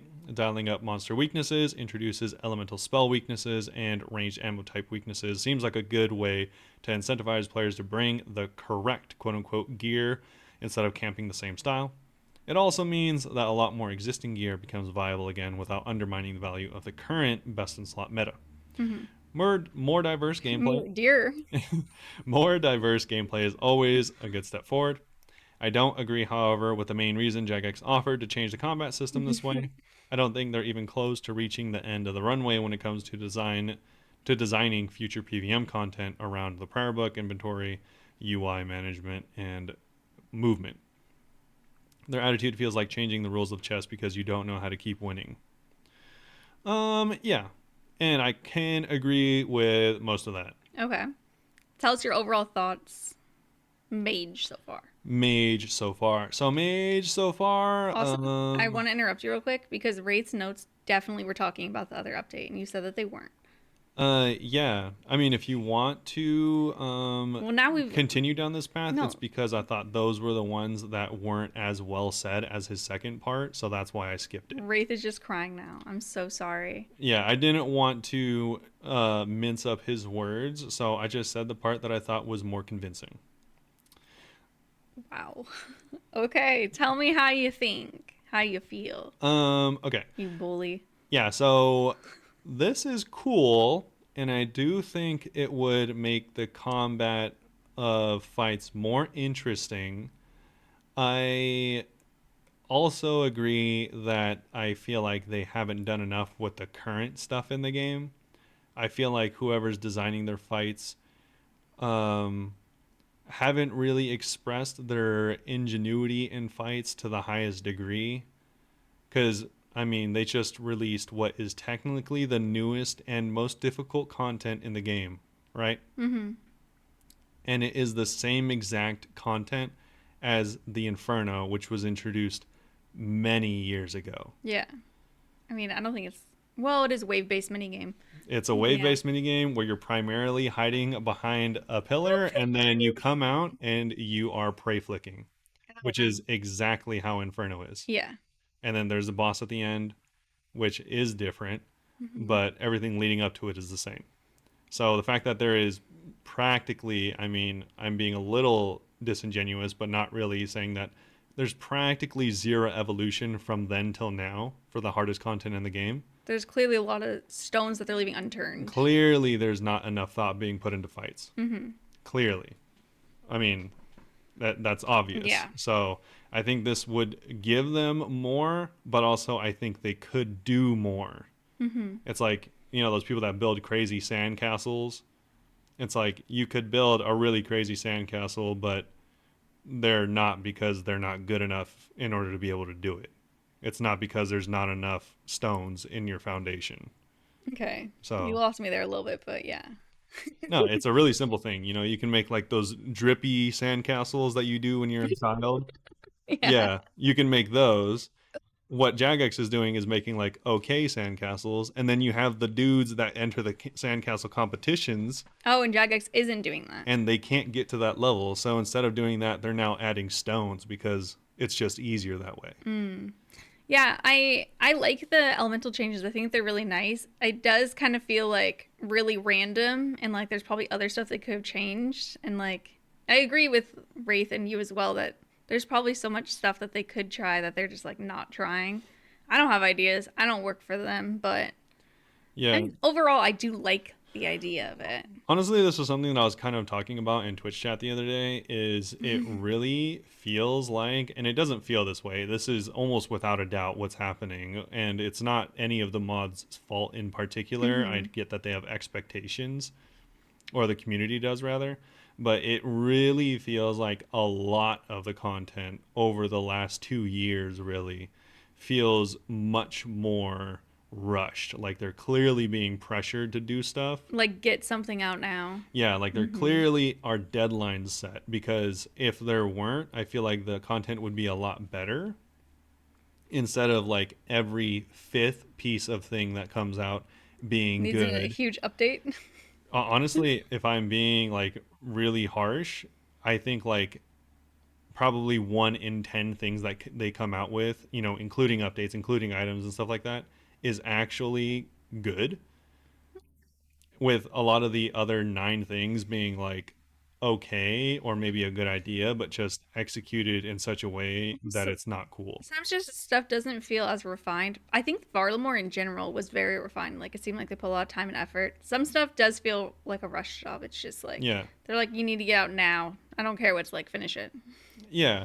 Honestly, it's just the amount of polish in the game is really, really low recently, especially in my opinion. Mm-hmm. And so that's kind of where I'm at with this, where it's like I said, they could get to a better place. And I think instead of spending the time to get to the better place, they're continuing along this expedited route, and they're like, we need more elements because we just can't do this. Yeah. All that aside, all the deeper thinking, I do think that elemental weaknesses make sense. Yeah. Like they're in other games, you know, like if something's made of ice, it makes sense that if you use fire on them, they'd be weaker. Yeah, and we are going to kind of go over this, but they're not making it so all the enemies in the game are weak to elements. Yeah. They And have a it's full list. there's a list. It's not a very long list. And it's funny because on the very first hour that this was released, my one of my main concerns was that as a new player, even as an existing player kind of, this is confusing that only a certain subset of mobs have this weakness. And you'll see it's like Yeah. dragons and like 10 other things. We'll go over the full list after we go over the range and stuff, but Yeah, and it's funny because I already feel vindicated because there are already posts about how this is weird and how people in the beta worlds have described this exact thing. yeah, I think if there's lore reasons, it makes sense. Like the water feeds and all those, all the things that are like low key kind of elemental in theory, they Yeah, all make like sense. fire giants and Yeah. stuff should make sense. I actually think that dragons make sense, but I think that if they're dragons, they should all be weak to water because they're dragons, they have fire. Yeah. So, like I said, some things that have been recanted are this, which is why I'm not going to harp on it too much. But Hmm. for example, dragons, lower level dragons, are weak. These are the metallic dragons, or not the non-metallic, the non-metal dragons, are weak to, I think, water. Which makes sense. They're And then the dragons. fire dragons, the red ones, The brutal. no, the regular red ones, Oh, are those weak to water? no. They're weak to earth. I feel like dragons could be weak to water or earth and it would make sense. But I don't understand how you pick and choose which ones are weak to And which. then you want to know what brutal reds are weak to? Fire somehow. Water. Nice. The opposite of what the other one might have been. Interesting. Very interesting. So that Yeah. one's been recanted. Yeah. So Yeah. they said someone went through and made a poster like this doesn't make any sense. Like why are they all mixed and matched? It should be Was it all the you? regular dragons should be weak to earth, and all metal dragons or all regular dragons should be weak to water, and all metal dragons should be weak to earth. Yeah. But I think these And are simple the issues to fix. yeah, a mod came up and they're like, yeah, actually we messed up. That's not how they should be, and we're fixing it or whatever. That's nice that they said that. Yeah, which is how things should generally go. Not with the passive aggressive paragraphs Yeah, that you were they very shouldn't have upset been like you can't read. It was always like that. He goes back and changes his little like chart or whatever. All right, but with that out of the way a little bit, we could go into the range defense types. One of the things that makes melee feel so diverse is that melee defense is split up into three types, being stab, slash, and crush. Combining these bonuses with the defense levels NPCs means that different situations might warrant a scythe, or a mace, or a fang, or perhaps even faster weapons like the salad blade or the rapier. What are you laughing at? The fact that they included the salad blade in the rapier. You're mean. That's crazy. They're That's so constant. crazy. Anyway, They should have just said the fang or the fang or the fang. no, it got nerfed. Shut up. It got nerfed. Range defense is just what it says on the 10, regardless of what weapon you're using. While factors like the magic level, hit points, overall defense, etc., play a role in distinguishing between the T-bow, blowpipe, crossbow, or bofa, range defense isn't really a relevant distinguishing factor. So that is something that they want to introduce by splitting range defense into three categories, allowing us to promote some weapons over others in certain NPC encounters. So they also hope that this will give them more avenues to meaningfully expand on range reward space in the future. The types will be heavy, which is bolts and javelins, standard, which is arrows, including the bofa and crystal bow. They're still arrows, and light, being darts, knives, and other thrown weaponry like thrown axes or tatzil. Yeah. So essentially, this is just going to be like the same thing as, stab, crush, but for range. So Yes. it's pretty simple to understand. Yeah.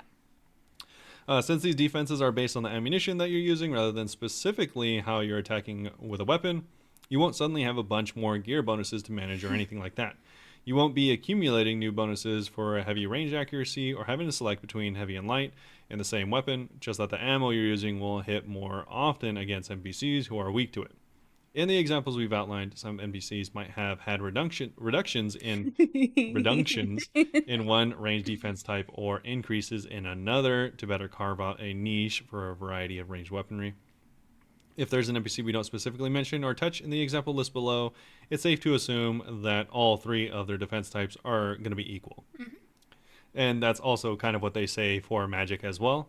And just to get this out of the way, all charged stabs are considered typeless for the elemental resistances. Yeah, that makes sense. Yeah, so generally I think this is kind of foolish, but I like it at the same time, very similar to elemental resistances. I like it, and we were like straight up arguing on my walk yesterday. It was 2 days ago, but yeah. Well, it in my heart feels like it's still happening. There's a Oh, rift in okay. between us right now. Oh, okay. But Tell me why you do and don't like it. so mainly it's because of this one sentence. So they say, This is always like this one sentence. well, I mean, I used to think words in these blogs meant something, but now they don't. So, Oh my god. take Sassy. that for what you will. Since these defenses are based on the ammunition that you're using rather than specifically how you're attacking with a weapon, you won't suddenly have a bunch more gear bonuses to manage or anything like that. So I think this kind of takes away a lot from this.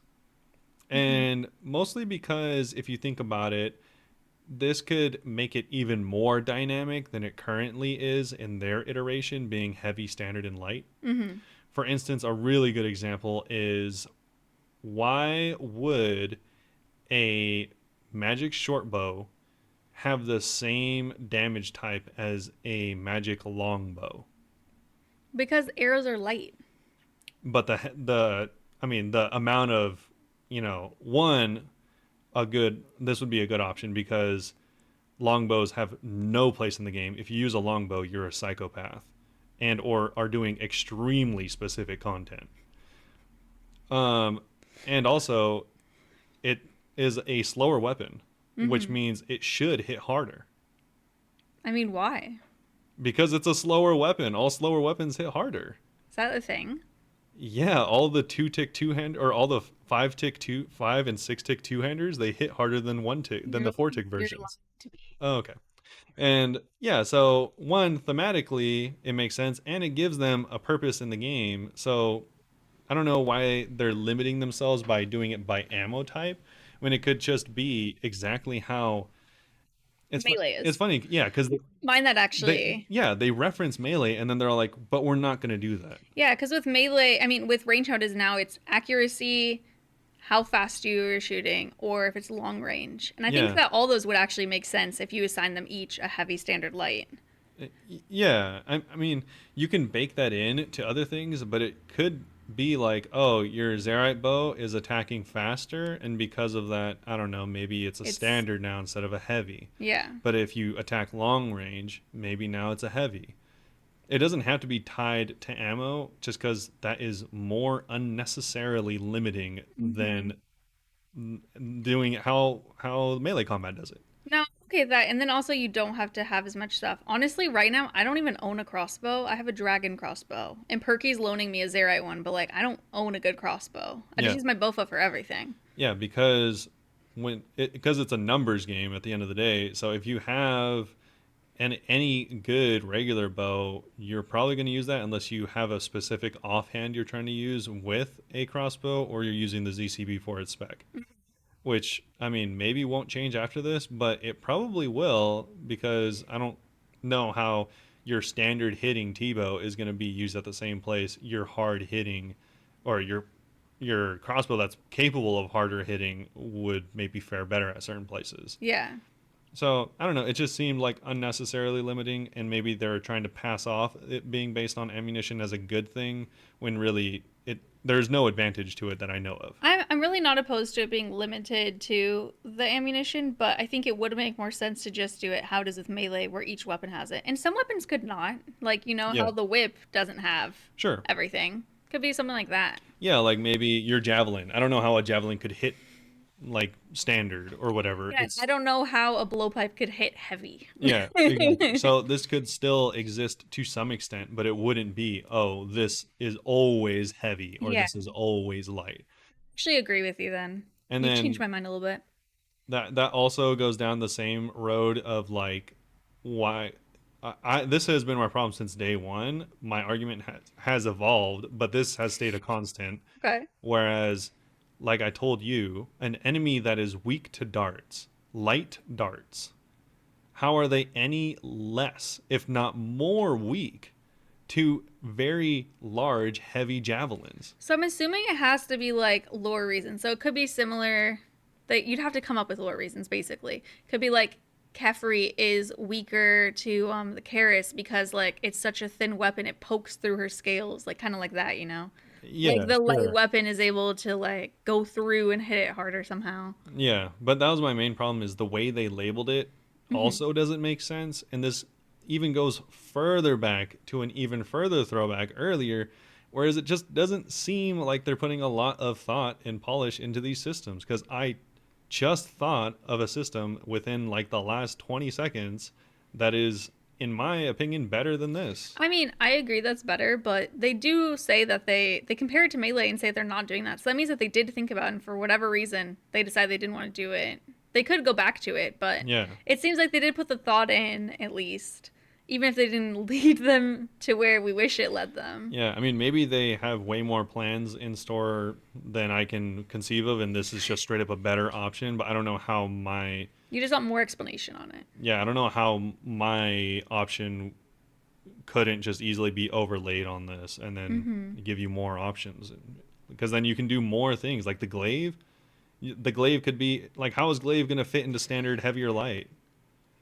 I think it'd be light because it's thrown weaponry, right? Yeah, who knows? I mean, it's whatever they feel like because it just doesn't make any sense. That's fine. It's not like it could have two things. Okay. A little sassy there at the end again. Yeah, sure. We could go into a couple examples. I don't know if we want to get too into it though. I mean, Should we? it's pretty easy to understand. Okay, I'm gonna let you because anything that has a table, I want to throw up. Yeah. Okay. So I guess we'll just go over one of these examples being adamant dragons. Yeah, Okay. sure. So they have a thing that says, let's take a look at the live versus the rebalanced stats on a adamant dragon. And so all of the stats would essentially be the same, but they'd be adding a 50 earth weakness to it, 50%. Yeah, I mean they'd also changed the stab, so it's a little less stab defense than is currently Sure. as well. Yeah. And they changed the range, so it'd be heavy defense. Yeah, so it'd be more defensive. Wow, yeah, this doesn't make any sense. So it would be less defensive towards heavy stuff. So things like crossbows and javelins would be stronger, as well as 50% earth weakness. So earth spells would be stronger. So that said, that they ran the numbers using these changes for the two progressive or progression points, being those two. And the first being more mid game, using a mid game setup around 80, using a ruined crossbow and stuff like that. And I hated this one; it really confused me. yeah, so we can take a look at the hits using a mid game setup. Like I said, it's going to be using ruined crossbow, Aram's robes, black dragonhide, fighter's torso, stuff like that you'd find around 80 progression point. So currently the max hit with Earth Blast is 20, and rebalanced, this is with the 50% weakness, it would be a max hit of 28. So a very large increase. And for things like the broad bolts, it goes from 29 to 29. But the rebalanced DPS is different, But which confuses me. It just means that because they're weaker, you're more accurate, meaning your DPS will go up. So the DPS went up by 0.3, which is 20%. Yeah. So even though the max hit isn't higher, they're still showing that because the enemy is weak to the certain type of range, You'll hit more accurately. they're taking more damage. Yeah, okay. And then for the dragon sword, it would also be hitting more because it's stab. Yeah, exactly. I actually like this because the Earth Blast would still be the worst, which makes sense. Like, you probably wouldn't mage a dragon. Why does that sound like one of those memes? You wouldn't blah, blah, blah, blah, blah, blah. Oh, yeah. Anyway. Yeah, like you wouldn't download a car. That's what it sounds like I just said. You wouldn't mage a dragon. But if you really want to train your mage, I do like that they actually made it like just a little bit worse than ranging. It's kind of cool. Yeah. And for this same exact setup, but using, or the same exact example, using a maxed setup, they have the harmonized staff. Obviously, the harmony orb with the nightmare staff is the best in slot that can use the standard spellbook. So with that, the current max hit is 34, and it would go up to 46 with a 7.7 new DPS, which is a 71% increase over the old 4.5 DPS, so almost a full 100% increase in DPS, which is... But the max is only 12 more. Yeah. But still, it's a nearly 75% increase in DPS, which is a No, very big it difference. would hit the same as the Sanguinesti staff. Yeah. Um, Better DPS. yeah.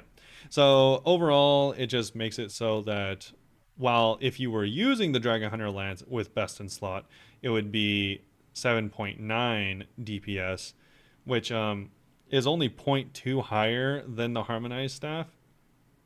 So it would make the Harmonized Staff on a competitive level with niches like the Dragon Hunter Lance. Hmm. So that is the only example we're going to go over just to show how in real life DPS this would increase. Yeah, we could go over their little summary on it as well, if Yeah, you want sure. They say looking to. at these two setups, we can see that Elemental Weakness Addition shoots Earth spells into relevancy while keeping DHL the best in slot option. Additionally, bolts see an increase in DPS potential, particularly in the lower tier setup, and even in the humble Dragon Sword sees a pretty significant jump in power.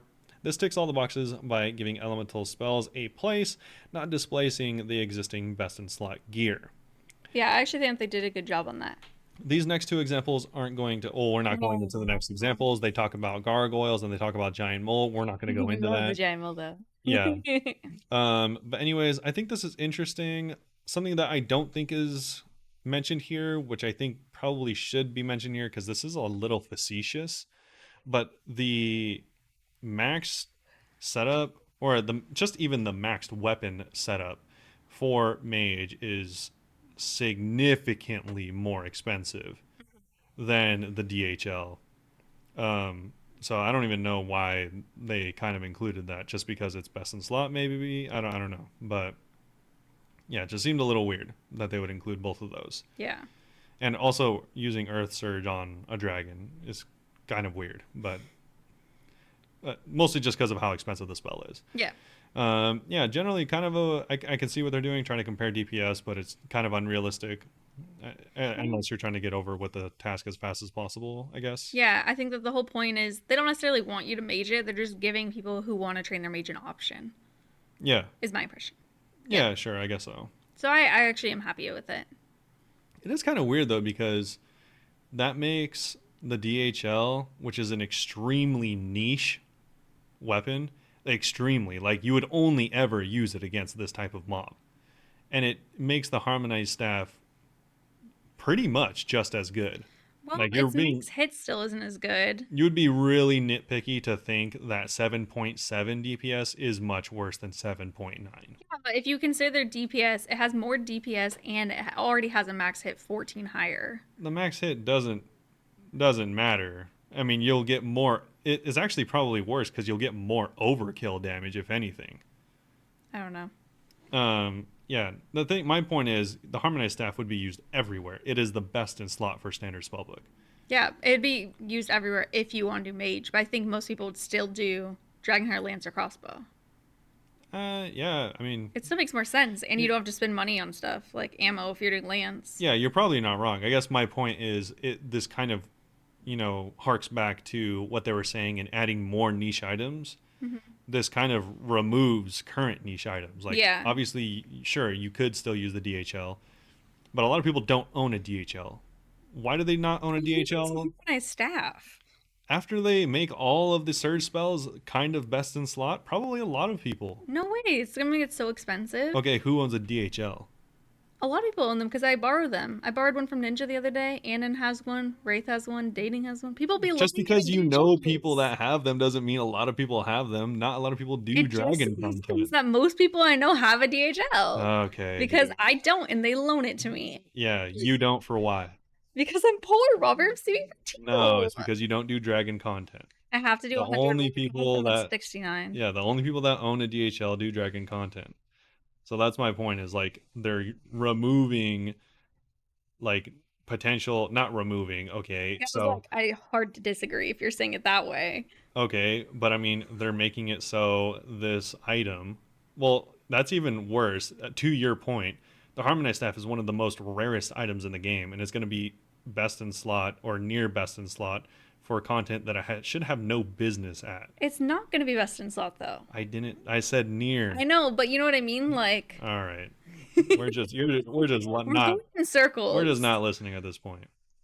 So we have a full change list This is what we've been of arguing about for 2 days. yeah, Sorry. yeah, because we just don't. It's fine. So we covered the why and the how, but they have a full change list. I'm definitely not going over all of this. It's every NPC and what would be different. Yeah. We could do some highlights. Fire giants would be weak to water. What? Whoa, court Crazy. beast. Oh, none. Yeah. Well, it's getting affected by the range split, but Yeah. that is it. Weirdly Ice enough, strike fire. drakes are getting Water. affected by water. I guess maybe makes sense. Yeah. I don't know. Everything there looks lava-y, so maybe water makes sense. No, that makes sense. They spit fire. Oh, I've been to a Drake in so long. Yeah. I guess it's just kind of weird because no, no, I guess that's No, it's fine. fair. Let's Yeah. bring a weird one. Ice Fiend fire, Iron Dragon earth, that's okay. KBD water, I guess that's kind of okay. I don't know where this thing came from that dragons are weak to water. Because they have lava, so if you throw water. No, they don't have lava. They have fire, so if you throw water, it extinguishes their fire. Yeah, I guess so. That It doesn't makes sense. really make sense, but okay, it's not like they're covered in fire. I don't know why they'd be weak to fire. Lava dragons. And yeah, those are weak to water as well. Fire for Yeah, some that'd be reason. crazy. Mountain trolls are weak to fire, power fiends to water, red dragons to earth, which makes no sense, rune dragons to water, which is fine. The totem at nightmare, fire. That one's kind of random. Vasa is, None. well, it's weak to the other things. The range stuff. Baba is weak to the range stuff as well. And yeah, really no weird. Nothing too weird, except for the dragon ones you mentioned earlier, but those should be changed. Yeah, they should be getting a change. Yeah. Yeah, nothing super odd, but yeah, I guess this is the list. It's probably about 40 things if I had to guess, and you can actually try all of these out in the beta worlds. Like I said, some people have already said what does and doesn't feel well. As far as the range split thing, it seems like the adjustments for certain mobs is straight up broken. For an example, someone posted a video of them doing Jad in the Mm-hmm. Jad 6 challenge with a T-bow, and their max hit was like 23. Oh, what? That just seems like. Oh, in the beta? Yeah, in the beta. Yeah, that sounds like a mistake. Yeah, clearly. And some people were saying like the shadow was hitting zeros at certain content, and So there's The bugs. T-bow was hitting zeros at certain content. So Yeah. clearly they have a lot of stuff to work on. Like I said, maybe they should add some polish to the game. But like I said, if you are interested in this, check out the beta. And if you're not interested in checking out the beta and you just want to see what will be best in slot after these changes, they've actually worked with the OSRS wiki team to already update the wiki DPS calculator so you can go in there and try out the new proposed NPC defense values and the elemental weaknesses to see what would be the new best in slot at certain content, assuming everything works this way. Didn't they? I think they might have added a DPS calculator in game as well. I don't know if that's RuneLight though. I think that's It might be RuneLight RuneLight. connecting to the OSRS wiki. Yeah, I did want to say I think it's funny because they give a shout out to 4 people and 2 of them are definitely Dutch. Just looking at their names. Yeah. Bitter Cookia is the person that actually made the old Excel spreadsheet DPS calculator that a lot of people have been using for a long time. Nice. And they think that they do link the spreadsheet here as well. Yeah, probably. But yeah, I'd recommend checking this out if you have any interest in all the numbers. There was a lot of numbers that we just talked about, but There's there's way more. practically infinitely more that we skipped over. Yeah, and they do go over how exactly to read the spreadsheet and stuff. I'm not a spreadsheet person, except for actually I do have one for my Animal Crossing villagers, but not for like numbers. Yeah. But there is the open beta, which we said as well. So a note: if you want to use your beta, you may need to use the in-game settings menu, search for beta, and click Convert Save to Beta Worlds if you've not used one for a little bit. Yep. You should be able to log into worlds 585, 586, 87, 88, and 89 to participate in the open betas. Like we said, there might be some bugs, but hopefully stuff like that is getting hotfixed already. Yeah, and a quick little PSA is if you are particularly interested in testing your skills and practicing against awakened bosses in particular, make sure to buy the awakened tokens before you transfer your account over, and you'll be able to go right away. Oh, you still have to buy them? I thought you'd be able to just go for free in beta worlds. No, you still have to utilize the thing Yeah. to summon them. So Yeah, they said that they will be back with an updated blog if it's absolutely necessary, or later in April with another blog about item changes. cool. Yeah. Yeah. Overall, I think they just need to spend some more time with it. Yeah, I think in general, though, it is good ideas. It's a good idea. I It's kind of still, random, though. I would still advocate that they do this for like literally maybe a handful of mobs at a time. Like, kind of how they did. Didn't they do that with the range whenever they, like, rebalanced range years ago? They did it a little bit at a time. I don't Like the remember. blowpipe and stuff. Yeah, they didn't do all the items at once. Yeah. But yeah, because like we've seen time and time again, whenever they try to tackle a very large thing like this, it goes wrong. And it's not necessarily their fault. They're I think trying to it's just change. most games. The thing is, most games won't try to change this many things at one time Mhm. because they know things will go wrong. Yeah. I, It's just expected in game development, I think, that there's going to be issues. yeah, There has to be issues. but I guess my point is like you would be playing it much more safe, and it just seems like a much smarter move if this is why originally I was advocating that only new content get these changes because then they could one calculate and incorporate into the boss from the get-go, Hmm. and then you would only have to worry about the one boss being balanced, and Yeah. then if it works then you can work in reverse. Yeah, we talked about that, but then I had the issues with like lore stuff, like why wouldn't ice fiends be affected and things like that. Yeah, but like yeah, there's plenty of things that aren't affected, like killer vaults are also not going to be weak to earth because they just decided to not implement that this time Probably around. forgot they existed. So yeah, there's going to be discrepancies, which is even further to my point. Like, just I would recommend they're not going to listen because who cares, but they're not going to.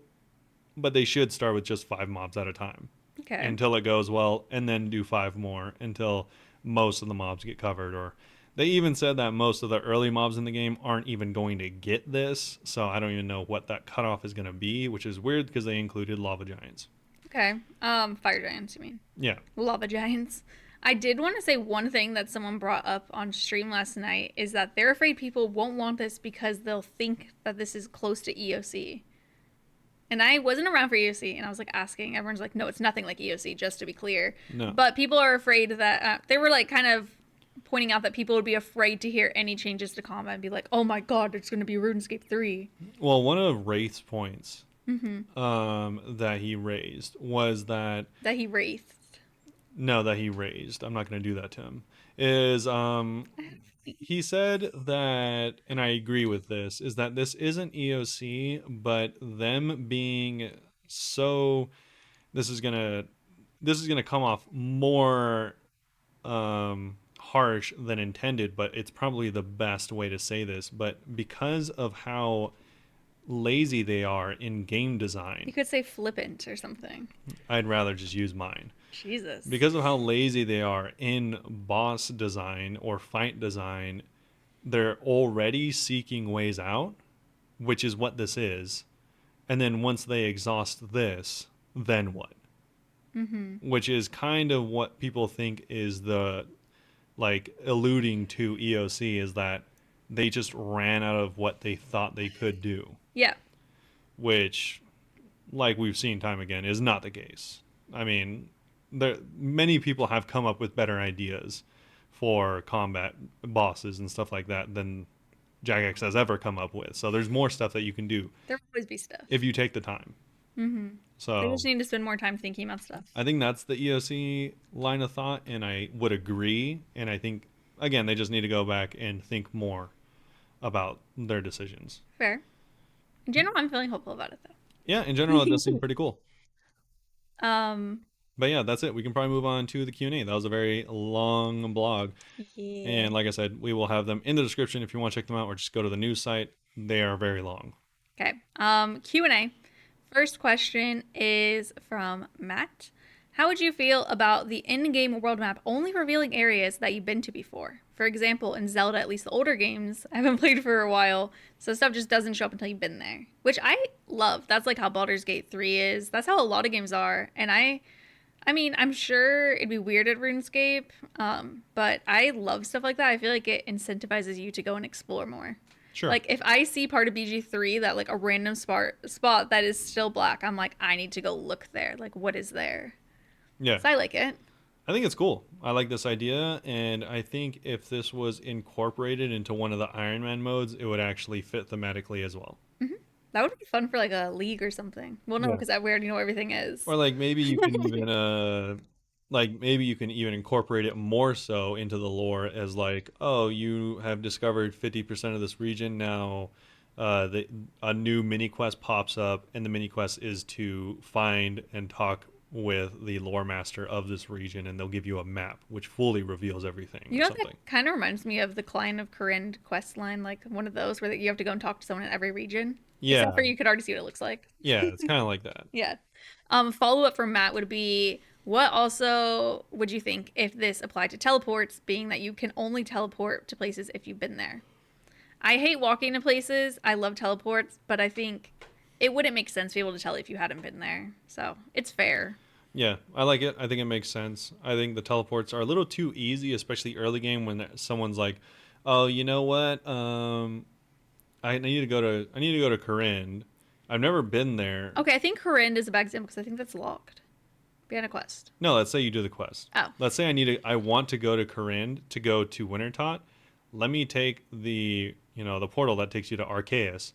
Even though I've only just unlocked fairy rings, it's kind of weird that you're able to just teleport, literally the entire other side of the map oh, I without forgot. having been there. I forgot you don't have to repair it anymore. Yeah. That's actually a lot easier for people now than it used to be. Yeah, exactly. You can go Wow. really far. Yeah. Next question is from Hariger. How would the game change if instead of free to play worlds, there was a free trial period, which is not limited to real life time, but rather an in game countdown, maybe around 50 hours, where you can experience the entire world until you have to start paying? Would this be bad because players don't have time to experience a lot of member things within 50 hours because they aren't good or rich yet? Or would this maybe more allow more bots to enter the members' world and do member things? Or is it a good plan? Harger said that I actually like the current model, but I think it's a fun theoretical.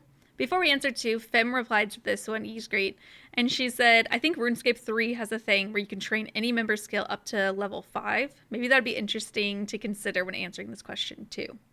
And also, Fem said that fletching might be a free-to-play skill in RuneScape 3, which kind of makes sense, Yeah. because you have rune crafting and smithing and regular crafting. But yeah, what do you think? The free trial. Um, I think they should just straight up rip off of World of Warcraft does, which is kind of like this but better, and Mm-hmm. then make it their own. Because World of Warcraft allows you to play to level 20, Oh, which is a third of the max level being 60. And I think RuneScape could easily, I don't think any of this will add many new players to the game, but I think it's the best way to do it is you could just make it so all of the skills are unlocked until 20. Maybe you're locked to, I don't know, like the desert and like yeah, because you'll be able to explore as the much. Lumbridge Varrock area. Obviously, you're locked out of the GE entirely, and you're locked out of trading Well, you're not. Why would you be locked out of the GE in trading? because then you could easily abuse this. Oh, oh, yeah. Yeah. And then I think what would be cool is if at any time you could do this, but let's say you do get 20 out of 20 in all skills, locked to those two areas being the desert, the northern desert area before you get into the actual desert. So Sarum, or not Mm-hmm. Sarum, but um, what's the name of it? Great. Yeah, Kareed. And Lumbridge Varrock. So you're locked to like those areas. I guess maybe, Mistland. yeah, maybe Falador if you want to include that, whatever. But obviously not Port Sarum. But like if you're locked to those areas, kind of like how you are now, and you do get 20 out of 20 in all the skills, it would prompt you this. Like I said, you could do this earlier if you wanted to, but it would prompt you and say, proceed as a free to play player, Yeah, giving up all my pay to play things, or continue as a member. giving up everything is brutal. I mean, that's what you'd be doing anyways. Well, yeah, everything you just have to put in the bank and it would just say members item. It would just say all your items that are not members items will be relinquished, or that are members items will be relinquished, and I'll continue as a free to play player because then you're consciously making the choice like, oh, I've had a taste. I Mhm. realize what you could do as a member, and I don't want that. You know, Yeah. that's a pretty obvious line. I mean, I like that. I like Harger's more a little bit. I think 50 hours is way too much though. I'd say like maybe 15 or 20 because I think that what you said about locking out the GE should be a thing. Like they can't trade members' items until a certain Yeah, time. it's essentially a trial account. Like Yeah. you don't need to trade as a trial account. Well, it reminds me of like whenever you get a new account, you can't even sell cowhide till you get to a certain amount of hours played, you know? Yeah. So something similar to that. So I think 50 would be a bit too ridiculous. I do think you should be allowed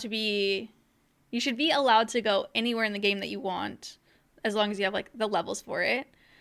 Because I think that showing like different areas, like going to Varlamore, seeing like capybaras, going to Currendon, seeing that, like that could really incentivize someone to be like, wow, I really want to play this. I think you shouldn't have to give up your items, but they'll just sit in your, I mean, they'll just be like how they are now in free to play. They'll sit in your bank and they'll say members item, and it's just reminding you every day how you're not a member and you can't use this item. Sure, I mean it's the same thing. You Yeah. can't use it or sell it, so it doesn't matter. Yeah, I think you'd have to be able to keep it because otherwise no one would want to do it if you're free to play. It'd just be a waste of time. I mean, not really, because then, like I said, it's available from the get go. So if you just immediately are like, I want to stay free to play, like it would ask you when you get off of the island, it's like, do you want to start a trial account, a free to play account, or a members account? And you could say trial. Yeah, I think it's honestly it's kind of weird that we don't have a trial situation here. Yeah. Yeah, I think it'd be nice. You could even do 10 hours. I think people should be allowed to go and do it. And, you know, if you get locked out afterwards, it'll just be like how it is for people now if they lose membership. You still have all your skills, you just can't train them anymore. Stuff like that. Yeah. I like it though. I do think that we should have something trial-esque. It could be barely any hours because I know they definitely would want to give a lot, but I Yeah. think it could be cool. And I think potentially they would just have their own trial worlds. Like they could add 2 worlds and just, if you are a trial account, you can use all the free worlds or the trial world. Well, I was thinking you'd want to have main worlds so then you could like go to Winterton and stuff. You want to You then can't get access to Wintertot. why? Well, I guess you could, but it does require pretty high fire making. It's like 50 fire making, right? Yeah. Well, the way I'm thinking of it is people who are free to play accounts right now could be like, "Oh my god, I have a max free to play account. I'm going to try out members. I'm going to do whatever I want." You know, so they could be like, "Yeah, I'm going to go try everything." I guess. I'm But, going to open to everyone. I Like mean, one time per account. yeah, I don't know. That just doesn't seem super like feasible, and or like I don't know why you would do that. Like don't know. if you do have like, you know, max account and you wanted to try out Wintertot, I feel like you probably already have a pretty good idea of what Wintertot has to offer. No. But I mean, yeah. You were also saying there's a lot of requirements, but I know that that would for sure be content for videos where people would be like, I only had 50 hours. I got an Inferno cape before this trial was up, or something like that, you know? Yeah, sure, I guess so. No, I think so. The thing is, it's a trial account. It's not for content. This is to make it so people can realize what they can do in the game. Yeah, but people make content of everything in this game. Yeah, exactly. But I don't know. Yeah. That just makes less sense to me, I guess. In general, I really like the idea of a trial, though. Oh, okay. Yeah.